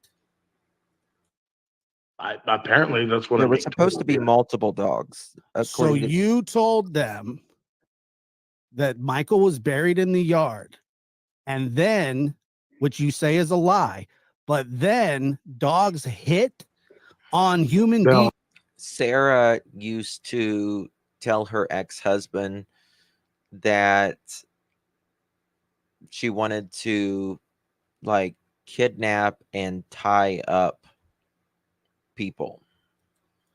Decomp in that yard. They hit before I told them that. That's why they questioned me. So they hit before? You told Correct. them, no.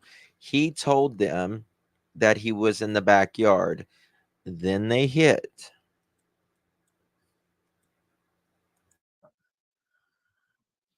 So did But to prove my point that there was nothing back there, that's why I had them go dig it up. I knew there was nothing back. no, there was, and 3 dogs. One was from North Carolina to Idaho. Traveled through what 3 time zones to get there. There. I simply was very much so under pressure. I was being interrogated to the point of tears. I mean, for hours a day, for like 3 or 4 days. No, you weren't. And honestly, I No, you weren't. No, you weren't. could not take it. It was killing me. But I thought you said you gave them the tip. I did give them the tip after they interrogated me. If the dogs would have but- hit earlier, they would You gave them the tip. have just dug it first. up. Yeah, that's the thing. If that's what I'm trying to understand. That's what I'm saying. here. Like, so obviously, I mean, I mean- they wouldn't notice. They wouldn't have known to search your house if Right. they hadn't had it. If you hadn't given them the tip. That's what I'm saying. I told them. you told them, and then the dogs hit, correct? No. Because the The dog, dogs- if they hit the on Dapper dog, dogs hit before. That's at least what I'm being told. That's what law enforcement told me. That's what Detective was Crimin is told me. they would dig it up though. They would have dug it up if dogs would have hit. Not so they didn't. They dug it up because you said Michael was buried in the yard. Correct. Okay, but Then how they did- bring the dogs out there to confirm that you gave them a specific location. A specific location where Michael was buried. hey, there is human there is they're hitting out here. So then they dig it up. All I know is I told them that fable. That's what I You want to talk about hell? You want to talk about hell? This mother heard the excavation down the street of them searching for her child. And she couldn't do anything. Couldn't go down there. Couldn't do anything. That is hell. Linda Lou, thank you so much, my dear, for becoming a member. Please take care. Thank you, my dear. That is hell. told them. I don't know anything further than that. And you can I know see that how they that's said going to the be dog- hard for people to understand. I do, absolutely. Because I mean that's a lot to tell. I mean, to get an interrogation to stop, all you would need to do is say, "Hey, I want to talk to my lawyer." Yep. And I did that. Say, I'm done. You can stop an interrogation at any time. Say, I'm done. At any time. That they tell you that before you start the interrogation during your Miranda rights. My lawyer was present with me. Okay. So your lawyer was present for you with you, but they had you to tears. Bullshit. I've got the clip where JD Huff uh, said, we have Candy. Thank you so much for 4 months, my dear. Appreciate you. Thank you, baby doll. Love you to pieces. We have multiple dogs hit, and we've got all of this based on evidence, it says. And testimony. I mean, and that's what I'm really wondering is because like I said, this is just what I think. I think that you plan on being indicted like everybody else that was up there on those poster boards, and you're trying to get ahead of this thing, kind of get your story out there, which I don't blame you, but it's Ding, going to ding, come back to ding. bite you in the ass. I know it is. But what you're going to do is so since there's 4 different people involved, what's going to end up happening is you guys are all going to start throwing each other under the bus. You're kind of Brandon was the first one. Then it's you because you're out of jail now. And Adrian eventually at trial or whatever is happening here. But what I'm saying is, I don't understand why anybody would tell the police that there's a kid buried in the yard to stop an interrogation. What good does that do? Did that make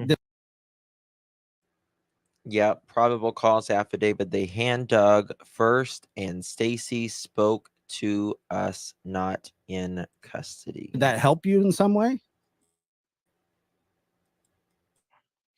The probable cause Because why you affidavit. wouldn't tell him that unless he was actually buried in that yard. He wasn't. He wasn't when they went back, but he was at one point, according to the dogs. But the And to problem, you. the problem is how is he not?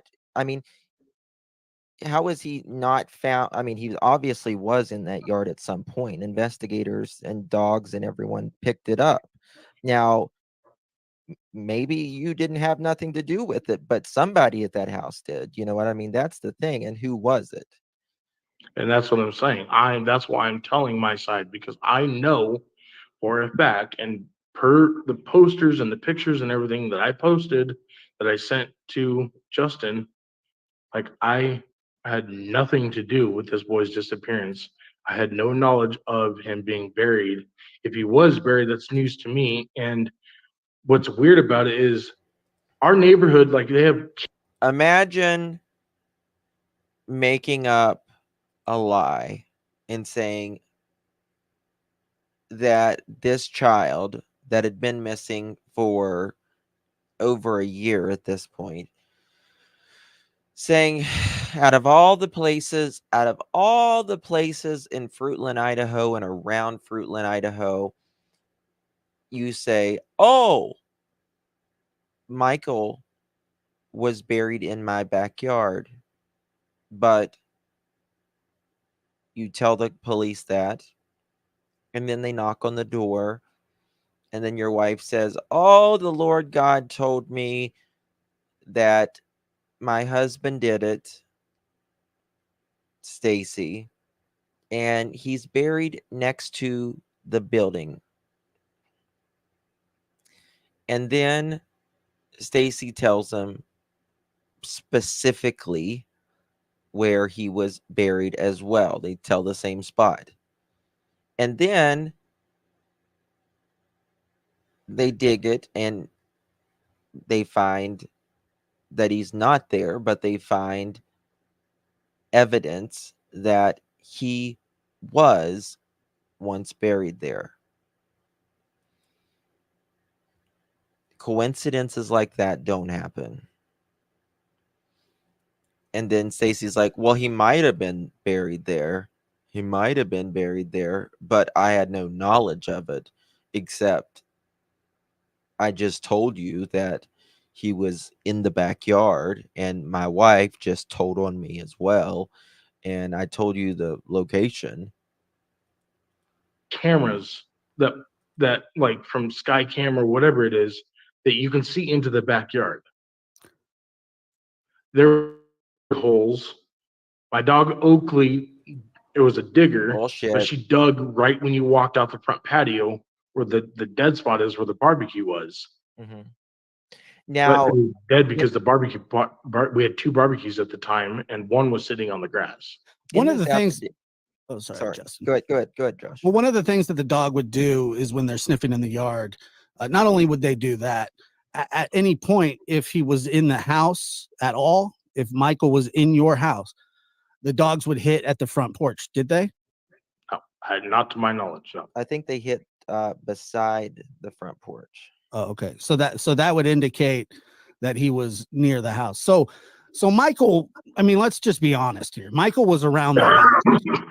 Huh? Michael was around that house. The dogs aren't going to hit just for no reason unless you buried somebody else back there. I don't know. I have no information to give to that. Like I told everybody and anybody on. Yes, no information to give, but except he gave the correct information. Yep. He said he was, brought to tears, is why he said, which is a complete crock of shit because his lawyer was sitting right there. I knew something about this because I am in no way okay Mm-hmm. with abducting a child, killing him, burying him.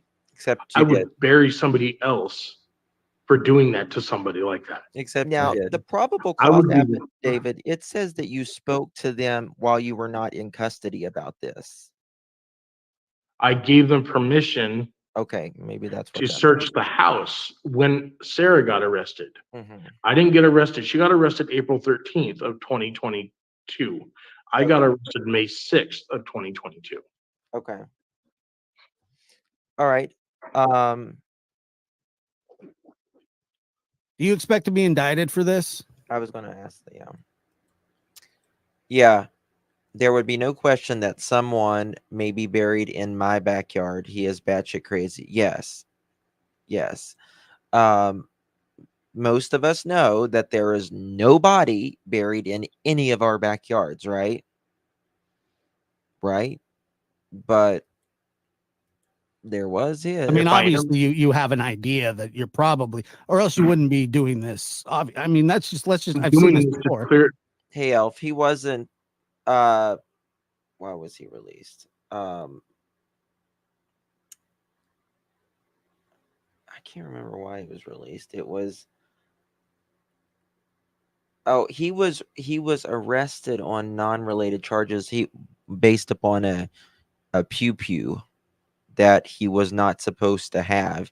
He has this fetish for pews, and he is a felon. to tell my side of the story. And if I'm indicted, they've got a long road ahead of them with going to trial. Well, I mean, not really. If you told He's so confident about this, and he is so full of shit. He knows him better. that he was in the yard, I mean, you're going to be charged with lying to investigators if that's what you did, and that's a serious crime too. And if I am, I am. I own up to that. This I take is in accountability. October. Prosecutors on the investigation over Michael says, quote, I expect to charge it. And prosecutors, andale, come on, 3 years. I mean, they put 4 posters up of people, and I'm not saying you don't have the right to defend yourself. You absolutely do. And if you have nothing to do with this, all that should come out eventually. But I don't know. I'm not really sure why. I just don't. I can't get past like how you would just say, hey, yeah, he's in the yard. I literally made that up.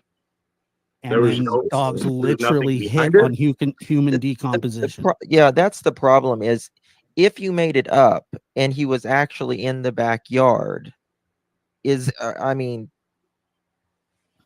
you know what I mean? You know what I mean, Stacy? I feel you, and I get that. But And that's like that's a hell of a I coincidence. gave them a direction. Okay, this is where I know that it was a lie, because that dog may have hit in the backyard, but the Exactly. direction and area that I pointed to him, the dogs did not hit around Bullshit. at that house in the backyard. I told them he was literally buried directly across from the patio. Mhm. Well, who do you think did this? I don't know. Is I it know some, do Adrian, you I know it was somebody in Adrian the has house? I know Adrian has, according to detectives and what I've been told by them, that Adrian has a huge history of human trafficking. So I wouldn't put it past him. No. Oh. But the matter Or of the UG. fact is when and how he would get away with doing something like that, because I have no knowledge of any of this. Okay.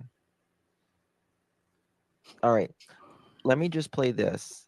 And this was what they said. on Everybody, I that just day. wanted to start. I cannot believe you forgot about this. How dare you forget about being on panel with me and Stacy Wondra? Evil Josh. Evil. Out by saying thank you, Let me investigation, and it remains very active and an ongoing investigation. You can't take one of our most precious citizens from us and ever expect us to stop. I'm getting that tattooed on During me. the course of this investigation to date, we received credible information that the remains of Michael Vaghan could be found in the backyard at 1102 Red Wing Street in Fruitland. Can you pause that? You should think about this daily, of being on panel with me and Stacy Wondra, Josh. I mean, come on. For a As a second? result, the Fruitland Police Department obtained a search. Why it says that they received credible information. So that's based on your tip alone, yeah? Correct. Okay. All right. Okay. I was just checking. Okay. Search warrant for the residents along with the front and backyards. That search warrant was served on November 11th. It was a Friday. We served that late in the evening. Upon entry, officers encountered Sarah Wondra, one of the known occupants of the home, and Sarah was subsequently arrested based on probable cause that she had knowledge of Michael's death and failed to report that death to law enforcement. Probable cause, she blurted it out. They walked in there. They didn't even ask her. They didn't even ask her. They were like, okay, we're here. And she's like, oh God, the Lord God told me. Didn't even have to ask her. Well, she sang like a canary. Would the probable cause be? Him. Following day, the Fruitland Police Department, That's joined by the more than Idaho State Police, the Idaho Mountain Search and Rescue, the Fruitland Fire Department, and the Fruitland Public Works Department, began a very methodical excavation of the backyard of the Wondras' home. During that excavation process, the Idaho Mountain Search and Rescue, Mountain States detection dogs deployed multiple certified human remains detection dogs on the property, Listen to this. all of them alerting to the presence of human remains. All of them.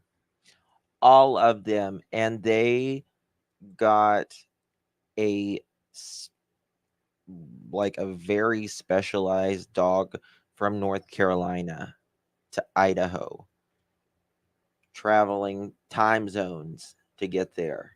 All of them.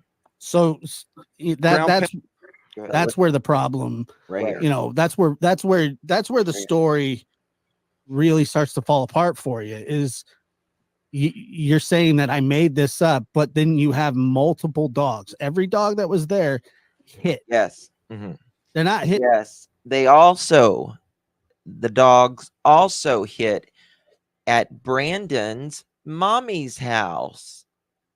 Brandon's mommy's house. Didn't they, Brandon?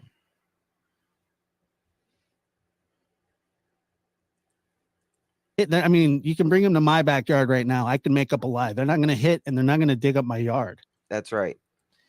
You and I could make up a lie right now and say that there's human remains in anybody's yard, and there's not, right? There's not.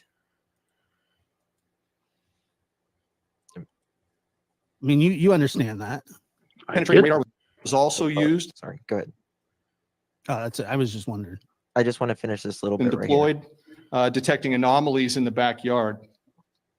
We completed the excavation And that's where something has been dug and, the ground isn't as firm. of the entire Right. backyard and removed over 250 yards of dirt. Anomalies. Prior to backfilling the yard, the dirt was meticulously sifted for any potential human remains. We did not find Michael's remains.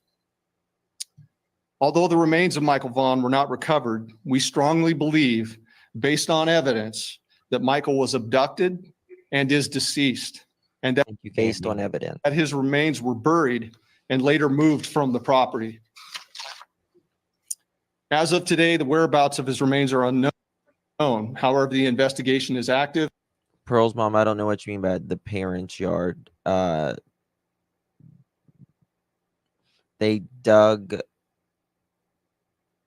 one of the suspects' parents' yard, which is they hit. Fluid and ongoing. I mean, that's Sarah wanted a baby, right? She wanted a baby. Did she take Michael? I have no idea. I mean, she's your wife. You would have Yeah, some Sarah idea was if the boy also was. very deceitful and hid everything from me. She had a fucking gun she held Tanner Butler up at gunpoint with. Mhm. I had no idea or any knowledge about the gun that she had. He's such a lying sack of shit. He knows every GUN that is in that house because he has a fetish for these things. That is exactly what he is in jail for now, is the GUN that he is a felon and he has done this multiple times over. Because Randy Strickland, who was staying with us, asked her to not tell me about it because I was a felon. And he bought it. Is that And what he you got in trusted her trouble more for? than me. Huh? Is I that what got you? for having my own gun. Right. Well, the Were main you thing offered is- a deal, like a cooperation deal? They offered this before they dug the yard, and they said that they would give me a 15 plus 7, but in the condition that I would tell them where the body is. And I said, I don't know. You didn't say you didn't know. You told them exactly where you thought he was, and he was there at some point. The thing that you didn't know is that Stara and Brandon and Adrian, or one of the combinations with Sarah, moved Michael. You was going to take that deal. Know where the body is. Currently, or you did in the past? I have never known where the body is. Somebody in the chat just said that Adrian was left with a duffel bag. You know anything about that? No, never even knew. Yeah, you do. Yeah, you do. Yeah, you do. You know about that duffel bag. That he had a Brandon, you're going to be watching this. You know about that duffel bag. duffel bag with him. He had a backpack. So you unequivocally, absolutely never at any point in your life have seen Michael Vaughn. Never. I don't even know who this kid was, and that's deep down honest to God with everything in my heart. I have no idea. I've never seen this kid. Liar. I didn't even know he existed. I didn't know who Tyler and Brandy were. Liar. Like, honestly, I've never seen that kid in my day of my life. Okay, so Brandon had a duffel bag. Excuse me. What did Brandon what was Brandon doing with the duffel bag? He had his clothes in it. Like, I watched him when we went to go tow the car. I watched him have an empty duffel bag. It was empty. No, you didn't. And I watched him fill it with all of his clothes that he had in our house. No, you Was it didn't. your duffel bag? No, it was his. So you're not missing a duffel bag. Not at all. What about underneath the house? There The was crawl a crawl space. space, but that crawl space literally it was in the walk-in closet from our bathroom. Right. That literally had an empty Savage Arms old box from an old 17 that I had had. Okay. Did a dog hit at Brandon's house? Um, I don't know. I don't know. I can't confirm that because I've been told things through lives, like doing YouTube lives, but I've never heard anything from the police. No. Yeah. And if you guys have any further questions, like Eve that does the same thing you guys do has literally covered this whole case extensively, like thoroughly. Mhm. And she just wanted me to point out to you guys, like, if you have questions like skeptibilities or whatever, to literally go to her. Like, she has the police reports, she has everything. I just don't understand why you would lie to the feds about saying that there's a body in the backyard, You and have to then understand it coming from my point of view and my mental disability that I suffer with, like, not as an excuse, but What's your the, mental as an disability? excuse. I have fetal alcohol syndrome, I have Asperger's, I have autism, which is Asperger's, I have bipolar, intermittent explosive disorder. Now, mind you, 98% of those I've overcome being in group homes my whole life. But people that have fetal alcohol syndrome, it is very common that people get put in very pressured situations, And and the instant reaction is to give something to get them to back off. y'all were fighting for the attention of Sarah, and Sarah was queen in that home. She wanted a kid, and you took a human being that wasn't yours. And you're right. And you're right. But the problem is, what you told them is what they have evidence that there was someone in the backyard. Okay, but they did not specify where the dogs hit. They said they hit in the backyard. I told them where it made up again, where Well, he was buried, which was directly across when you walk out the back patio door. It was directly straight across, right in the middle of the fence, in the Mhm. middle of the yard. They didn't specify where he was hit. They said that they dug by the shed and that the dogs had hit around the shed area. That's what I've been told. I know, and if you read their report, or you probably can pull it up, she literally, I don't know if it's accessible or not, but I know for a fact that when I gave them that location, they literally, I watched it on video when they were digging at that spot. They were detective Exactly, Elf. It doesn't matter where, it was your yard.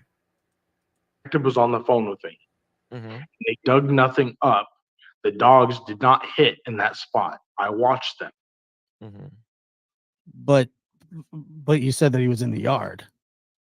I said he was in that Clear direct instructions. spot, but he was never there. Well, Clearly, he was in that yard somewhere at one point. somewhere, probably, I don't know. He I have probably nothing. was. I don't have knowledge He just admitted it right of there. it. Well, Like I I mean, said, you didn't I pull don't that out of thin know. air. Maybe Yes, I Adrian did. told you. Maybe Yes, I Sarah did. told you. Maybe Brandon No, told you. but this is exactly why it's hard for me to do these lies, because people are gonna try to Twist and judge me turn my and say that words. I That's what they literally all say. didn't. They're going to twist and turn my words. No, you did this. I had something to do with it. My question to you is why, when they did a polygraph test and I answered every question they asked me about Michael's disappearance, why on earth that polygraph? Well, You to don't be just you don't just get a false positive on a polygraph. well, but the thing is, I'm going to throw something back at you after if you are taking heavy medications and Haven't taken any medication. you have these Haven't taken disorders. medication for years. Well, do you have proof that you passed a polygraph? You can probably get it in the affidavit Because I somewhere. mean, you can't I use it can in a tell court of you law that anyway. three people talked to me about my polygraph, including the guy that did the polygraph in the Meridian Police Department, the Highway Patrol. The Mhm. guy that did the polygraph told me, he asked, "How do you feel you did?" And I said, "I was honest about everything." He goes, "You're right, you did." And then later on, I talked to the detectives. They also verified. Scott Crimmon was also at the Meridian Highway Patrol during my testing. He also said that I passed my polygraph. Did Anita, Sarah pass? no. According to what I'm being told, no. I don't have confirmation. I'm hearing that from my mom and what the detectives told my mom because Sarah was married to me. So here's a common occurrence in these kinds of cases is that people want to give information, but they don't want to implicate themselves. They want to have 1 foot in, 1 foot out. Sarah not passing, but you passing. 3 other people may know what have happened, but I don't know what happened. And then you see what I'm saying, and you see where I'm going with it. I'm not trying to be rude and trip you up here. I'm just saying you pulling that out of thin air is almost impossible. And it's not impossible for me. I said almost impossible. Okay, and I believe that. Okay, almost impossible, yeah. But for me, it wasn't impossible. If I mean, if you literally sat there, you would see how literally like how on the verge of tears I was because I'm being interrogated so hard and so rough. And I told them the same exact thing the very first 4 interviews before the last one when I told him about where he was in the backyard. I told him the same exact thing that I've told everybody else. I have never met this kid a day in my life. I've never seen him. I don't know anything about him. I don't know anything about him disappearing, any of that. You know what day they gave you the polygraph on? What, David? Do you know what day they What gave you the day? polygraph? It was May 18th, I believe. It was literally the day that I got my case dropped for felon in possession out of state when the feds picked it up. Okay. So while you so you're basically lying to them while you're on the phone with them while they're digging up the backyard, Yeah. is what you're saying. Now, see, the thing about the day is like you're saying that you and Sarah and Brandon went to Cuna.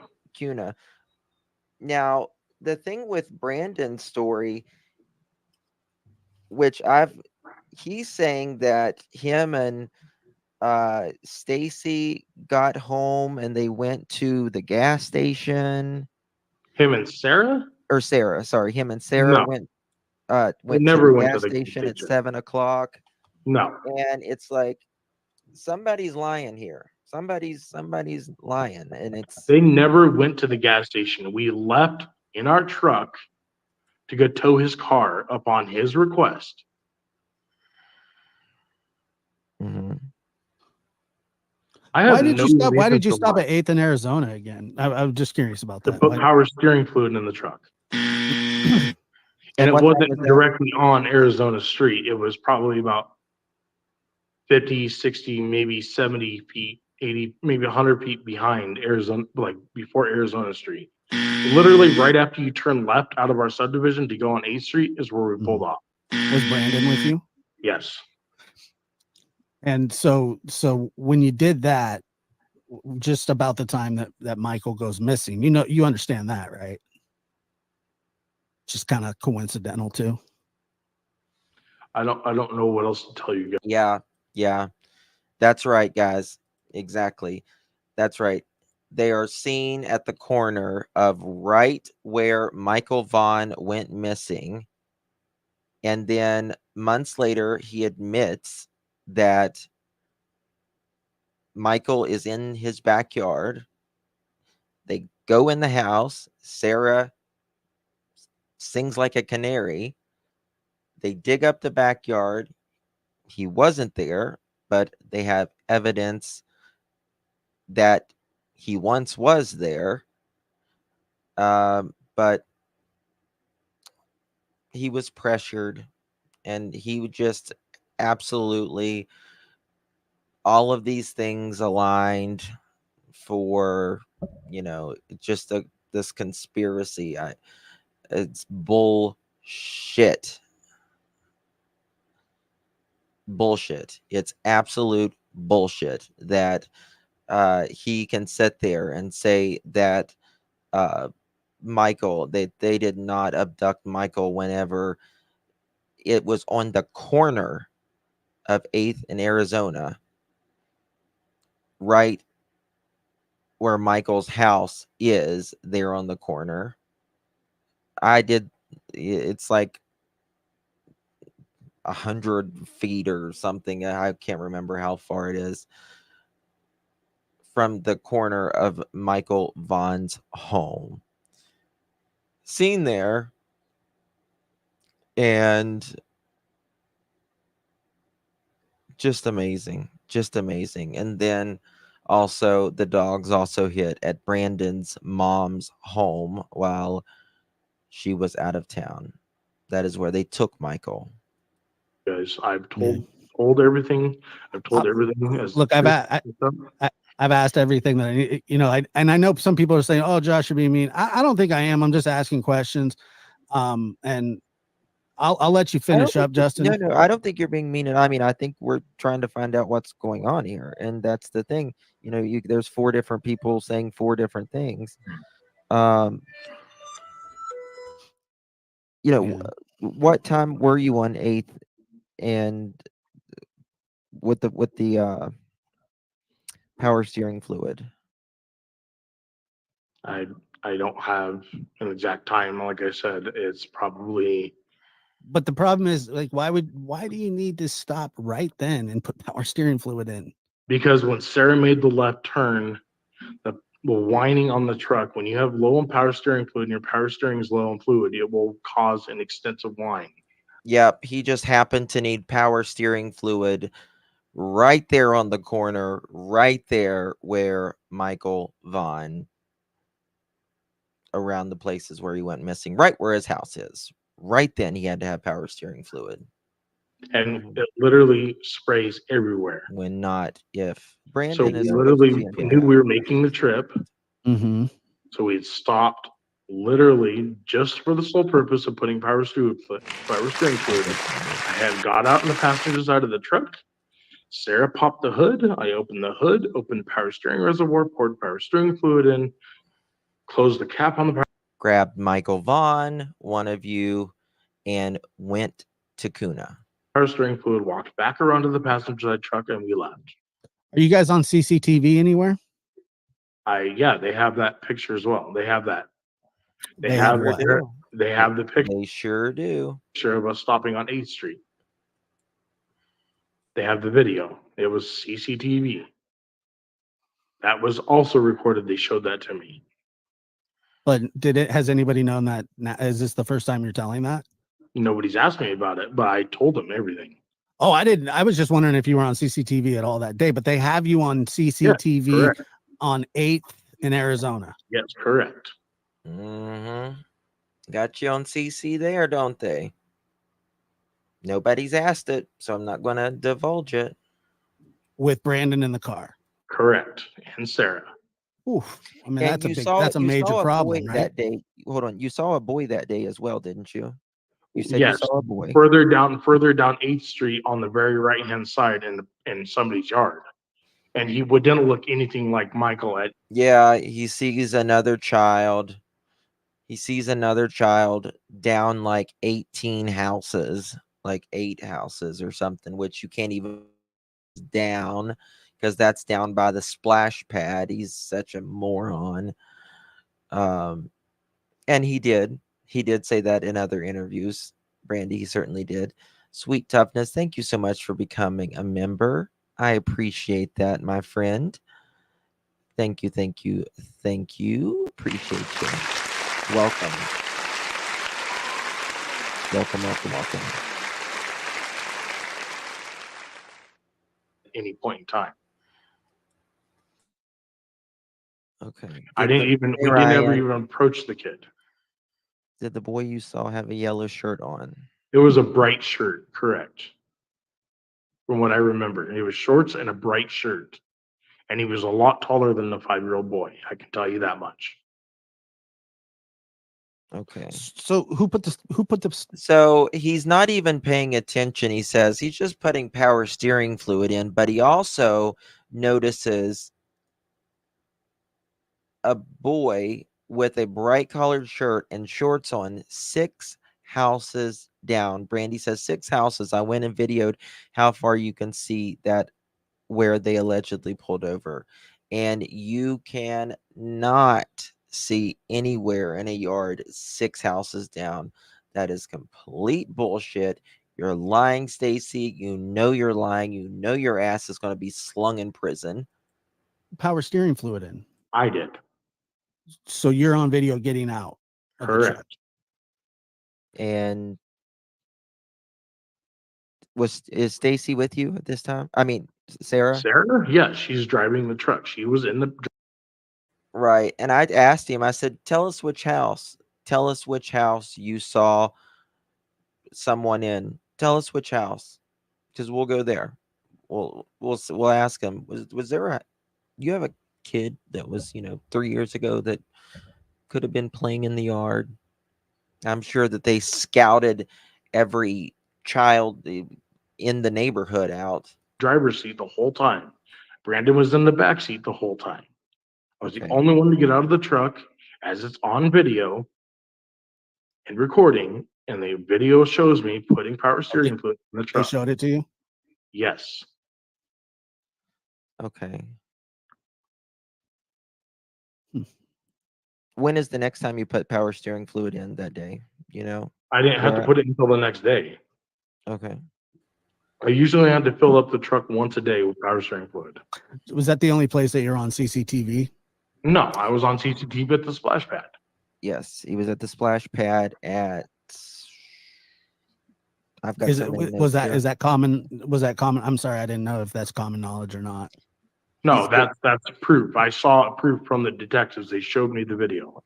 You knew that, Justin? You knew that he was on video? Yep, he's on video there at the splash pad, getting out of his truck. He says Car. rather, getting his snuff. Correct. Okay, so yeah, I heard that. So what happened was that you dropped your Correct. chew, you got out, you Yep. got it at the splash pad. Okay. Yep. Gotcha. Mhm. Yeah, no, I appreciate you answering my questions. I know they come off fast, and that's just how I think and talk. So It's okay, man. Like I said, I'm just here literally to tell my side of things. It's a Because if there's liar one ass. person that's going to tell the truth, it's me. I remember verbatim. I have timestamps that were pulled up on the maps that Justin can show you if you want to see them, I'll or I send can it to you, send them John. to you directly. But Like, I would like a screen recording of that, just so that little. I don't know how to screen record on my phone. I have no idea how to do that. 100% honest. I just got this phone, so I'll teach you. so did you guys go to Brandon's house that day? correct. And At then night. so here's another problem.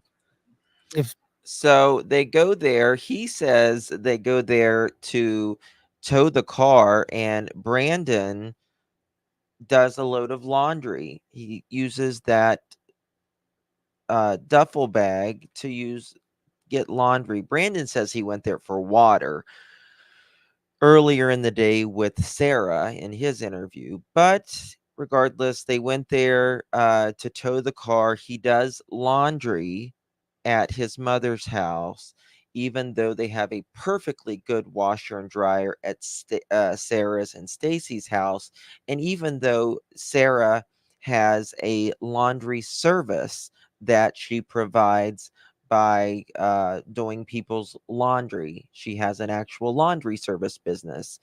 But the next morning, they get back in Fruitland very late into the night, and that's when this full-on search is going for Michael Vaughn at that time.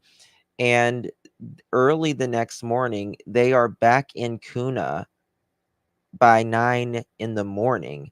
So within 8-9 hours later, they're back in Kuna to pick up Brandon's laundry from his mother's house, I suppose, is what they say, which is hog shit.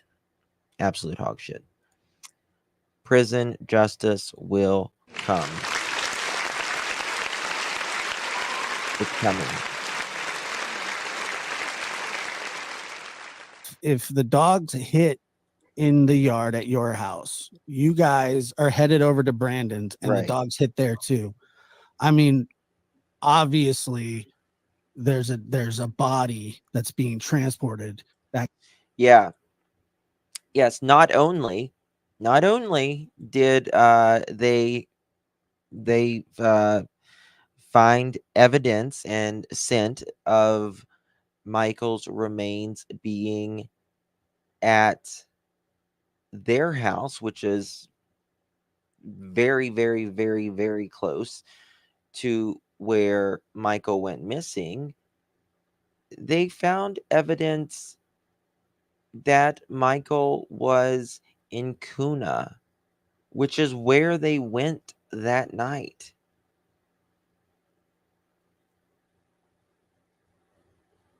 It's obviously showing that he has been transported. It's clear as day, back and forth, or as Chris Proudfoot would say, crystal clear. and they're assuming that it's Michael. That's why you guys are suspects, right? So to be, yes. Yes. Right. But like I said, have Is it possible that he was with that they covered this up with you being in the truck, that Michael was with them not and at you all. didn't know about it? Not at all, because the only thing that got put in the truck, we all walked out together. The only thing that Brandon had in his hand was a duffel bag full of his clothes. I watched him fill his duffel bag up with clothes. It was empty, keep in mind. Watched him fill the duffel bag up, watched him put it in the truck. We all walked out together. The only thing that Sarah had in her hand was her purse. Yeah. And a grocery bag that had 2 or 3 Diet Pepsis in it. Was Sarah, she was seen carrying a kid? Was she ever? No. And so The only that's what you told police, though? That's Yes. you're telling the same thing. Okay. Yes. Gotcha. There's nothing that I have said on my lives that I have not told the detectives, just so everybody's aware. Yeah, and I just don't I don't know how. Look, I don't care what you do. You can talk, do whatever you want. But I mean, he filled. So the duffel bag was filled up with clothes. He had that many clothes.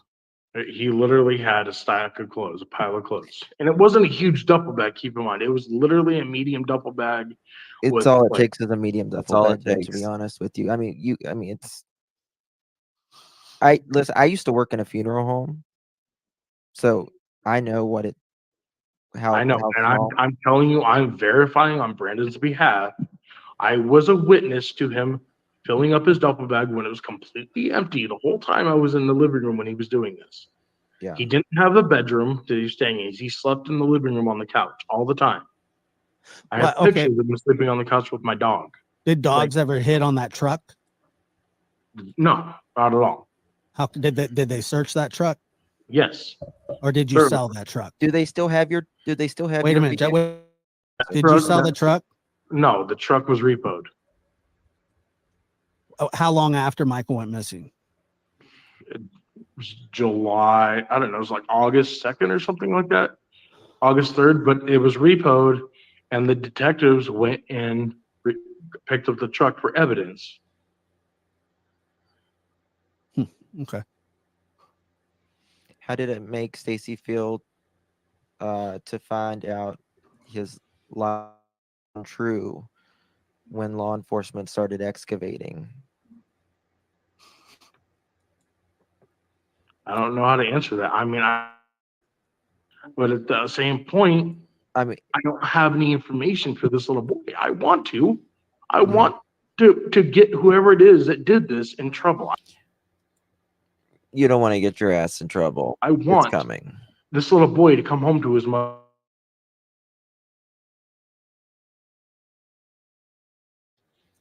Sorry, y'all. Got solar flares tonight. There's not a day that goes by that I don't get up in tears. I don't get up wishing that this little boy would be found for his family. Like, you didn't have a wash machine at your house? We had a washing machine at our house, correct? So why did you go to his mom's house? Brandon just said that he needed to go to his house anyways to get new clothes.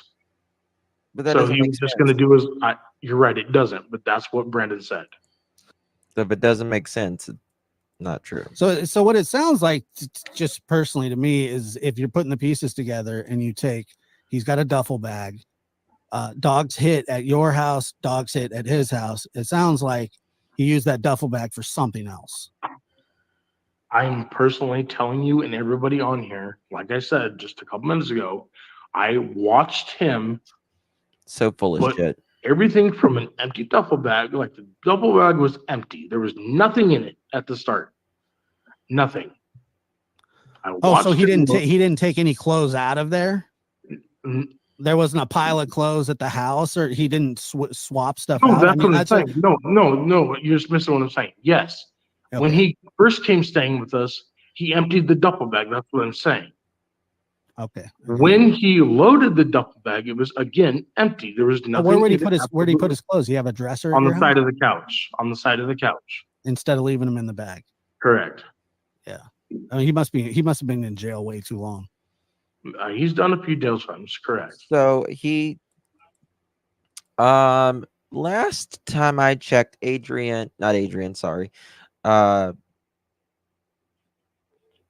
Brandon was in Montana, but he may be actually lurking around Idaho right now. Took clothes from your house that you had a perfectly good washer and dryer from and drove it, where's the bag? 30 minutes away to use his mom's washer. Correct. Why? I don't know. But I we don't also were at a point with Brandon where we were just like, want to argue with him. Brandon was unreasonable a lot with us. Yeah. He owed us so much fucking money. I mean, for everything we've helped him pay his phone bill multiple times, helped him with his car insurance when he had his car Yeah, I know where Adrian is. up and running. And did law enforcement, do they have this bag?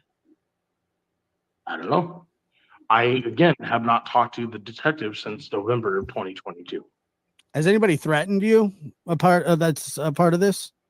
I mean, I received multiple things on Messenger, but I don't even respond to them. Well, I'm I talking mean, about from like Adrian or Oh Brandon. no, I or don't. I Sarah. haven't talked to Adrian. I haven't heard from Brandon. I haven't heard. Sarah called me a couple times, trying to get me to stay with her, and I'm like, oh, I'm not. Do you suspect her? I don't. I have never seen. I would never think that Sarah would have something to do or do something like that. No. well, that's a lot of people though. That Yeah, I mean, but it's his wife. I mean, I get that. I get, no, you don't want that, but so Trust me. does she wear the pants? I have no reason to throw Sarah. I have no reason not to throw Sarah under the bus. I would Well, throw her. yeah, you kind of do. You kind of this is do your because life. if you have any knowledge at all, it's Oh no, it's no. accessory That's after what I'm the saying. fact. If I had any knowledge at all, I would have been the first person with no hesitation to Gotcha. let law enforcement know about any information I knew about him. Right. Like I told that in every video, I told the cops that. I said, look, any information, if I had any knowledge, forehand knowledge, I would have been the first to tell you guys. Anything I knew. I was honest with them, just like I'm being honest here. I told them the same exact thing that I'm telling everybody on my. Oh, the bull rider thing, I don't have the thing where he says his black.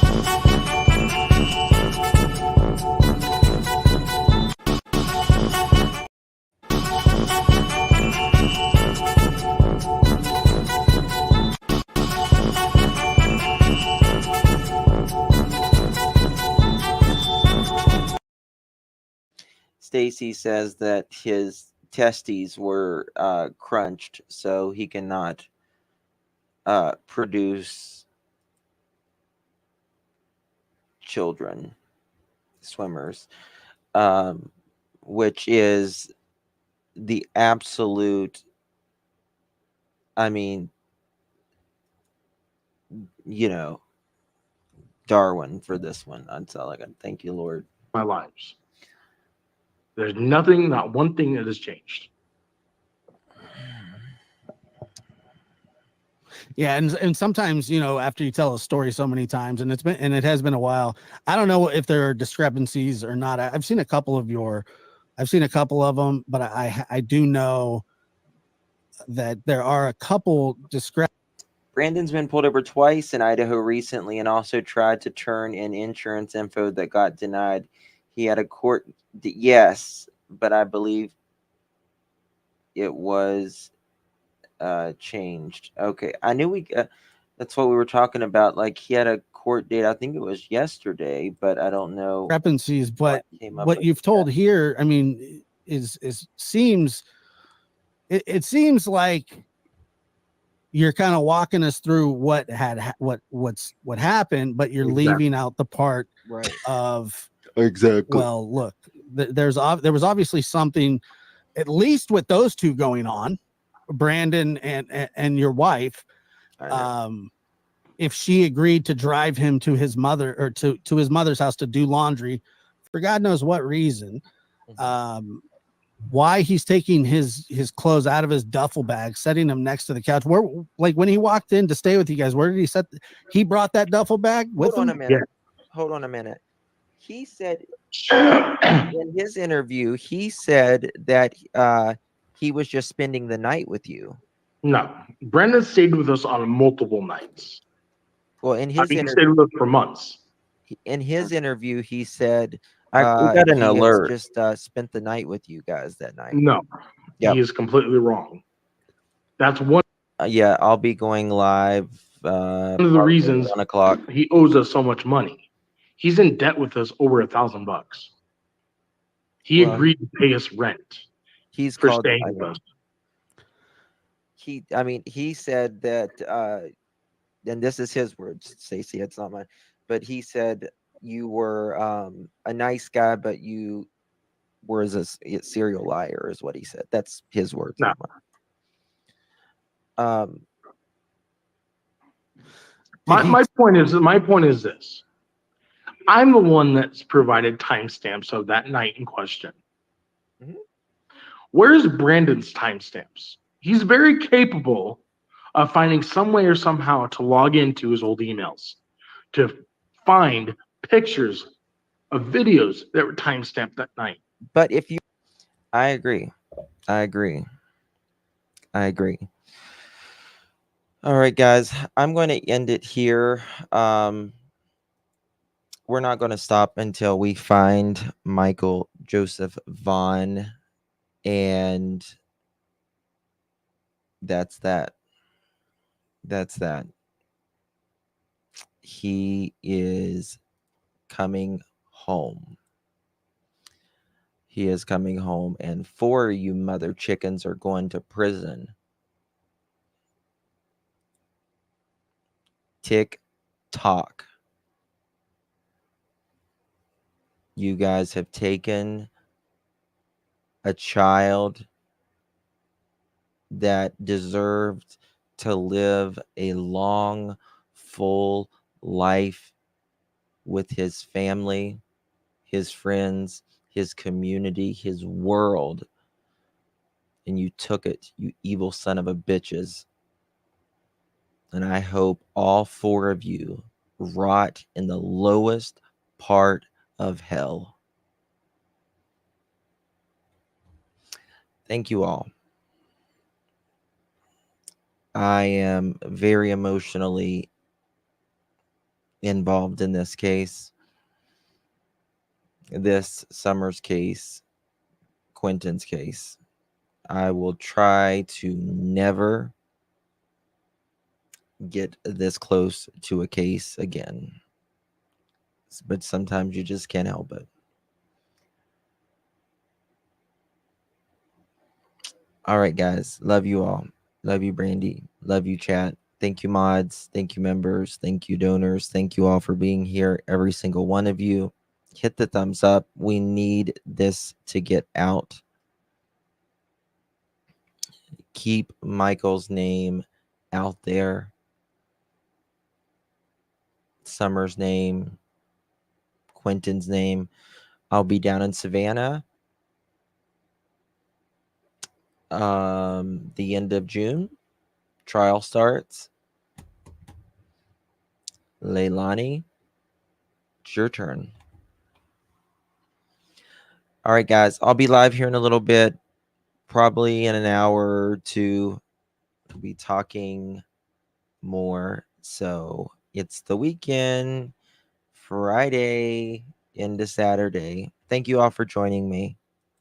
God bless each and every one of you, except those who abuse children, hurt them, unalive them, or animals, or anything that can't fend for themselves. Those of you can go to hell.